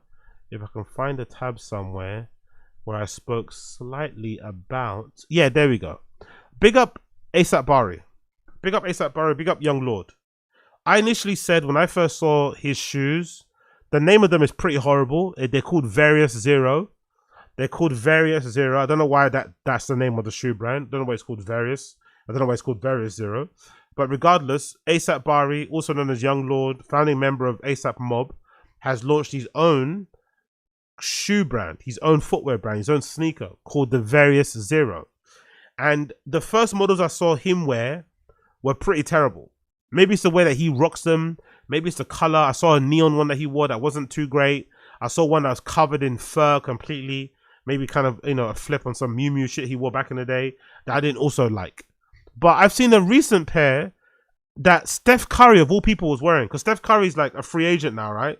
Steph Curry's a free agent now. He's probably exploring deals or what to do next. And he's been wearing every shoe under the sun. He's been on some real sneakerhead thing, wearing every fucking shoe, having a blast. And he recently wore, while he was watching a basketball game, a pair of ASAP Bari designed Various Zero in a new color called Shadow Frost. And they look pretty good. I know I said I didn't like them at first, but I might change my mind. They look really fucking good, man. Maybe it's the way Steph Curry's wearing them. Maybe it's Steph Curry's swag in general. But these shoes look pretty fucking decent. They look actually not that bad. Maybe it's the colorways that ASAP Bari showed first that were pretty horrible, because the colorways I saw initially, that green and that other one that was covered in fur, were pretty ugly. But these are really nice. It's mostly like a white color with some silver and blacks. It kind of looks like a conventional, it kind of looks like the colorway you'd imagine a regular sort of like New Balance or like a Asics would look like, you know? Maybe more of an Asics sort of vibe. So that might be the reason why it looks more palatable. But they look way better than the neon ones I saw Bari kind of be debuting the other days, right? Let me actually see if I can get Various Zero Neon Green. They look so much better than the neon green ones that he was kind of flaunting around. These neon green ones don't look that good at all. I think they look pretty horrible, you know? So you compare the ones that Steph Curry is wearing to these, and I think it's like night and day. I don't think it's night and day. There's no difference. They don't even come close. Those white ones are fucking much better. Much better. And then you got these other angles too where he's wearing them, but they look even better here from the side where he's laughing. And then you got the actual product images themselves. They look so much better in this colorway. Even the panels look better too on the side. There's a bit of leather here. It looks like the rest of it might be made up of 3M and mesh. I love the little gel kind of inserts or bits here in the midsole. The sole's really thick as well. It looks so much better in this color. This color is fucking beautiful. I'm actually curious to see what they'll look like in all black now. Now that I've seen them in this color, I actually wouldn't mind seeing what they look like in all black, because I think I might get a pair. They look really fucking cool. They look really fucking cool. Big up ASAP Bari. And they actually look less like a Balenciaga shoe now that I'm looking at them more. They don't look as Balenciaga as they maybe look. Maybe it's the color previously that made them look so Balenciaga. You know? Let's see if there's another one. Remember, was it fur, right? So that's the fur one that I didn't like at all when I first saw it. Still don't like it now, to be fair. But I think the ones I showed you earlier look way better. So that's ASAP Bari showing off the fur ones. So I think they look way better in the colorways that I showed you previously that Steph Curry is wearing. So I'm not too sure when they're going to drop or when they're going to release, but I think they look way better in these colorways than they looked in that colorway. And of course, Steph Curry was also wearing them during this iconic moment here, right? Where Anthony Edwards drained a 3-pointer and stared down Steph Curry. That was fucking brilliant, by the way. He did a 3-pointer and stared down Steph Curry as he's sitting on the side of the bench. Is fucking brilliant. Or sitting watching the game. Boom. I love that.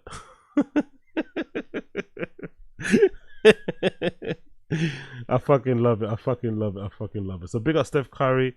Big up blood clot Steph Curry. Big up blood clot Steph fucking Curry. You love to see it. You love to see it. You love to fucking see it. Talking about things you love to see. Talking about things that you love to see. Can we comment a little bit? Can we comment a little bit? Can we comment a little bit? A little bit? A tiny, wincy, wincy bit on what fucking Ian Connor's currently doing? I know he's got a bad reputation.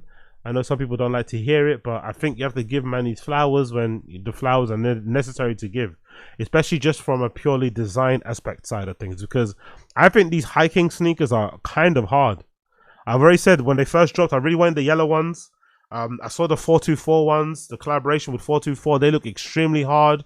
I think they're covered in like pony hair or something, if I'm not mistaken, the 424 ones, especially the white ones. They've got like white and red bits with like pony hair all over them. Fucking gorgeous. And there's another pair that he released, courtesy of sicko.jp, that are black. So there's a black pair now that I think pretty much sold out in most sizes. The Sicko Vessel hiking boot, as you can see there, with a lot more. I don't know if that's hairy suede on the side here, but it's some black, and there's also another bit of inscription here on the side. But this model, I think, is really, really underrated. Doesn't really get the love it deserves, mostly because of, you know, Ian Connor's reputation and people not wanting to give him any love or support, which is, again, totally understandable considering what he's been accused of. But I think the shoe is fucking great. Is it sold out? Yeah, it's sold out in most sizes. Only a size 4 and a 5 available. Let me mute this sound. Hate the noise in this site. But yeah, he needs to turn off that fucking music. Hopefully someone tells him one day. But yeah, the shoe itself is fucking brilliant. I think the shoe itself is really well done. Again, it's a mix of like a Sketcher and a particular, I forgot the particular Nike model that it looks like a copy of, but it's designed really well. It's kind of a unique silhouette, I think, for the most part. And yeah, it's not a color. He probably couldn't get a regular collaboration with a sportswear brand anyway. But I do like what he kind of done himself when it comes to this sneaker, because it's very versatile, can be worn with many different things, and looks away. Oh, I love the fake Vibram saw at the bottom too, by the way, with the Sicko. I didn't even notice that. I actually thought it was actual Vibram, but it's actually just the same kind of, you know, logo or shape with Sicko inscribed or embossed on the middle there as well. But it's a really nice shoe. It's a really fucking nice shoe. I think he did a really good job with these. He did a really good job with these. And 250 as well is not too bad as well for a designer shoe. An independently made designer shoe, let's say, I think 250 is more than okay when it comes to shoes like that. So I think he did a really good job with that as well. Let's quickly get off of that. The only other thing that I don't necessarily like too much from what he's done recently are the boots. Here's another picture of all the models, right? All of the fucking models so far, footwear wise. Those are the so those are the ones I really wanted. I really wanted these, either these yellow and black ones or these blue ones here, the black and blue ones. Those are my favorite colors. These two colors are so fucking good of the hiking sneaker. But there's also this color here for the 424 collection, isn't it? Those are the 424, getting out the mud with the fake mud on the sole. But this one here, this white one with the pony hair is fucking beautiful. The only thing I didn't like too much are these Timberland copy boots. I think the Timberland boots look, I don't know if they look cheap or it's just the shape I don't like. I think the silhouette, it's mostly the shape and how the toe kind of like bends up too much, you know? There's too much of a banana toe on the boot. And also the hair kind of looks like, I don't know. The finish I don't like. But also I'm not the biggest fan of like Timberlands. I don't really wear Timberlands and shit. Like, I think they're kind of one of the most overrated shoes. I think the nails as well. Come on, Ian Connor, the nails, man. Like, he's pure. Is that like a Caribbean thing, or is that why do you always have his nails that long? Like, it looks so disgusting. Cut your nails, bro. Like, god damn. But yeah, the shoes are nice though. They're very, in terms of the finish, they look really high quality. You got this embroidered kind of like flip on the Rockaware logo on the side here. That's a Sicko. You got it's covered in some sort of hair, fur all over the top. Oh, it's actually is it actually a Rockaware collaboration then? It says Rockaware here on the sole. So it's actually, is it a Rockaware flip or is it a Rockaware collaboration? Because I don't see anywhere where he says Rockaware. I don't think it's even mentioned the name. I'm not gonna lie. Is it mentioned on the site?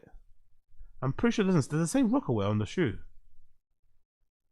Yeah, see, it doesn't say anything about Rockaway.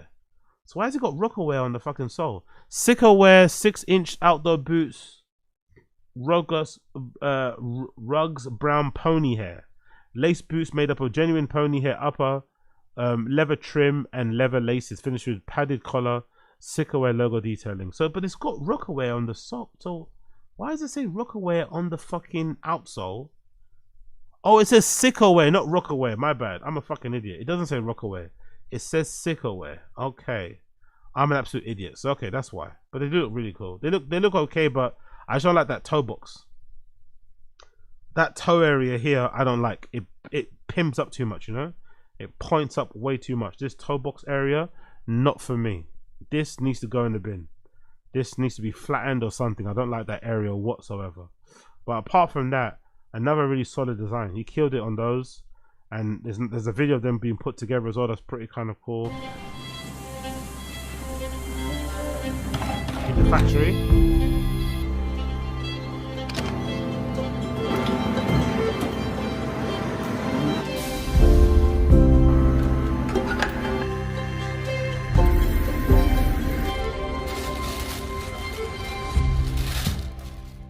Yeah, I don't mind that. I don't mind that. There's a cool little advert there. You got some more shit as well. Oh, look at that. These are the black ones, kind of with some snake skin print on them as well. They look really good, man. It's a really cool design. Really fucking cool design. I think he killed it with these. A picture of him with India Love picking up some gear. Oh, what are those blood? I don't see what are those blood red ones. There's a pair of blood red 424 shoes as well. He killed it, man. He fucking killed it. It looked really fucking good. They look really, really, really good. But these are my favorite. These 424 collaboration with the covered in the pony hair are so fucking hard. He did a good job on it, and also that clear cage here on the outside, right? That clear cage that kind of surrounds the outside is also not too bad as well. So big up Ian Connor for that one. Big up Blood Clot Ian Connor for that one. You love to see it. You freaking love to freaking see it. We got one more thing to do before I leave. Actually, I want to double check this one thing I want to show you regarding Monsieur Freddy K. So if we go into Resident Advisor, big up Resident Advisor, there's a little article here regarding Freddy K that I'm quick going to play regarding the new interview, and then we're going to bounce and head over to the random show. So this is an interview with Freddy K with Resident Advisor. The caption of the post says, in our latest Resident Advisor exchange, we sit down with Alicia Armeni, aka Freddy K, the Berlin-based DJ, key final head, and tireless champion of underground culture. With 3 decades of experience, 30 years of DJing is fucking crazy, by the way. DJing for 30 years is insane, but big up Freddy K. Every corner of the industry, Alicia has seen the landscape change. He reflects on the new generation of artists or DJs, smart, strategic, and masterful with today's tools, while weighing the evolution of the underground and the challenges of staying true to its roots. Big up Freddy K. Big up Blood Clot Freddy K. Generation is smart. They create their own way, and they create their own network. And this is, for me, it's very beautiful at the moment to see different network techno that then maybe they crossing path each other, you know. But it's not only one dynamic. They found their own dynamic with their own tools. It's also social media, probably. This is very interesting for me. Finally, finally, there is an alternative. That's a good point he makes. And again, I wonder if that's. I think there's not a single person that I know who's a legend who doesn't speak well of the youth who isn't good as well. Always the ones who are like the most grumpy, the most bitter, are usually pretty shit DJs. I think all the best ones have a real open mind. You know, they might not be into it. It might not be something that they kind of would want to play themselves, but they really appreciate from afar what the kids are doing and how they're doing it. They understand what they're trying to do. They like the new energy. They like the new approach. They can appreciate it from afar. I think that's how you should be. Or even if they don't really into the music, they can take some lessons that they can apply to what they want to do as well going forward. I fucking love it. I really do.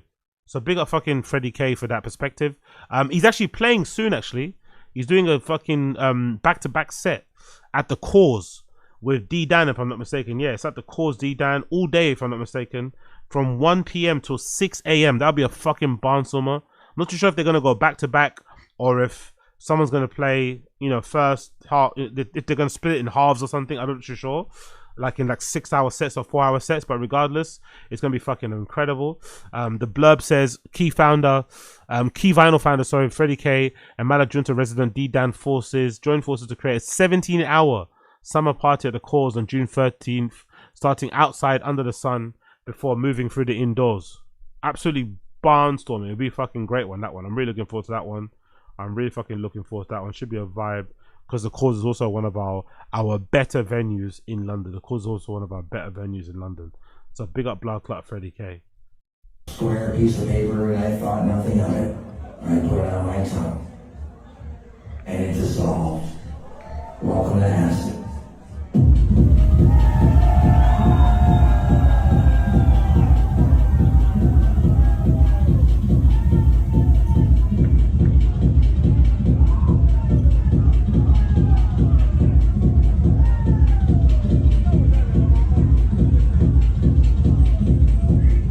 This is very rare because most places he plays in, you can't hear him, you can't see clips of him playing. So this is a very, very, very, very rare clip here.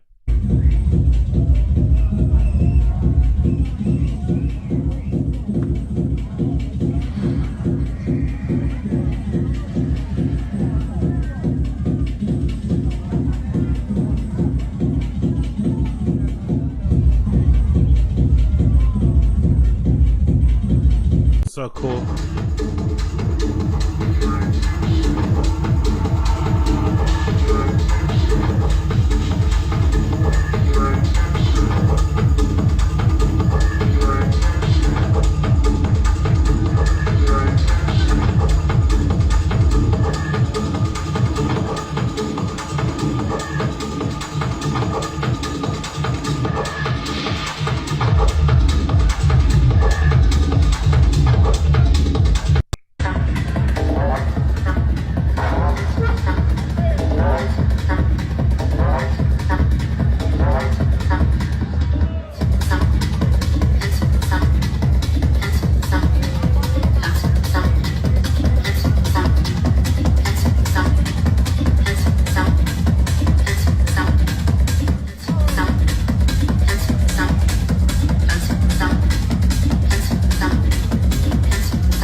Big up Freddy K. Big up fucking Freddy K. Big up Blood Clot Freddy K. I found really strange and pity this normalization, this coming back, kind of almost normalization of the men-only lineup, and not in the usual countries, you know, where, for example, Spain, Italy, sometimes still you have to work on the lineup. It's happening also in areas like Amsterdam, Berlin. Freddie K. Okay, whatever, mate. whatever. Anyway, let's not even get into that conversation with him.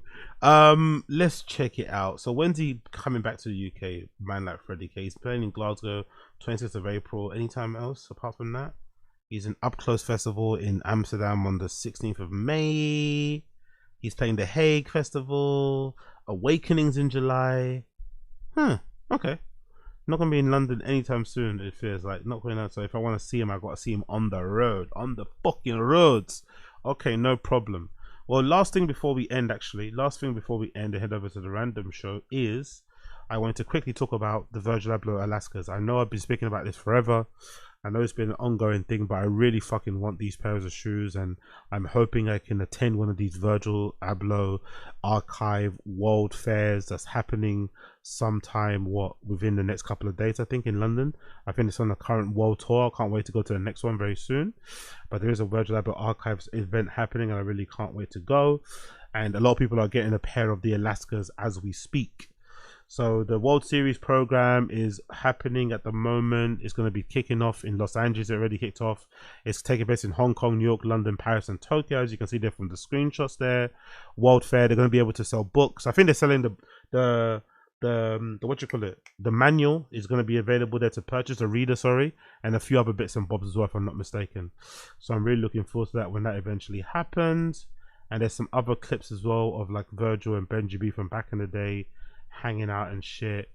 And obviously some pictures of the Alaskas, which is fucking brilliant. What's all this stuff? What's all this blurb here? Photographed by designed the Virgil Abloh Jordan 1 Alaska, designed by Virgil Abloh, photographed by Andrew Zuckerman.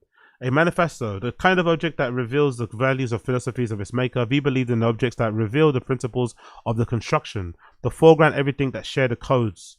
V poured everything believed into design, about sneakers, into his take on the Air Jordan 1. It's the object that sparked his journey to become a designer. It was the first shoe that he worked on with Nike, fulfilling his childhood dream. The signature exposed tongue, the reconstructed swoosh, the orange tab, the air that makes visible through wordplay, the airbag inside the midsole, a sneaker as a kit of articulated thoughts, the way that the white would age and yellow, which I love the most, by the way.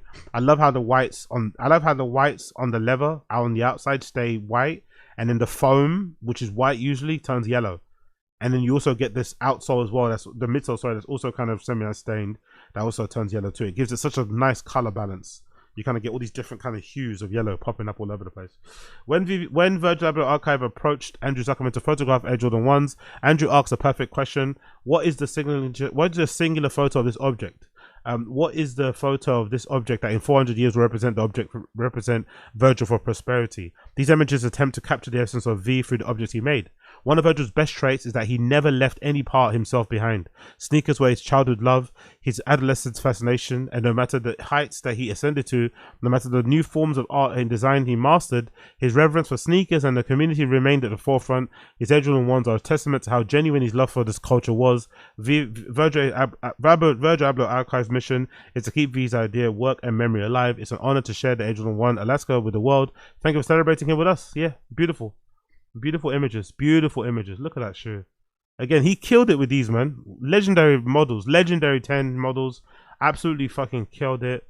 Such a refreshing way to approach a Jordan while still keeping it a Jordan by giving you your twist. This stamp logo on the instep will be forever goated. So is the fucking zip tie. Unfortunately, we don't have off-white anymore. It now just says VVA, obviously, to kind of adorn what we're going through now, going forward in terms of his passing. But I can't wait to get a hold of these, man. I can't wait to get a hold of these. I cannot wait to get a hold of these. There's some other images too. The Virgil Abloh World Fair in LA edition, open to the public. Where you can read. I guess what they're gonna have is they're gonna have. I guess these are selected books that you can read, taking I guess inspiration from him. Many different interviews and stuff replaying on that big screen. You got these. Oh, look at the chairs. Who designed these chairs? These are beautiful, isn't it? Those benches and chairs look fucking well designed and great. You got all these Macs or these computers that you can kind of sit down and probably, look at some of his portfolio online on there too. The binders as well. Look at all the books you can buy on the shelves. Fucking brilliant, man. So well done.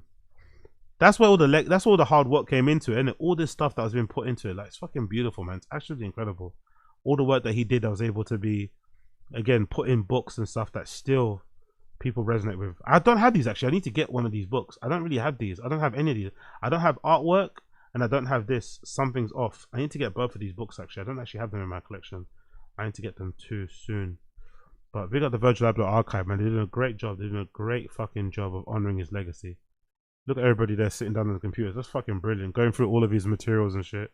Talks and whatnot. What's that screen grab say? I started my fashion brand through architecture. It's fucking brilliant. Talks going on here with who? That's a producer, right? I forgot his name. That's a producer. I forgot his name there. The one that's married to an actress. But yeah, they're talking there. Bad idea to get a good idea too. The lab. They're making coffees and shit. I'll give people matches. Sorry, not coffees, matches. When you're going through Virgil Abloh's files and find your jacket, Virgil Abloh, oh, it's fucking sick like that. Some cool shit, man. Some cool fucking shit there. Another the sunroof on a Trojan horse, a t-shirt people are wearing. People doing talks and shit. Looks fucking cool, man. Looks really fucking cool.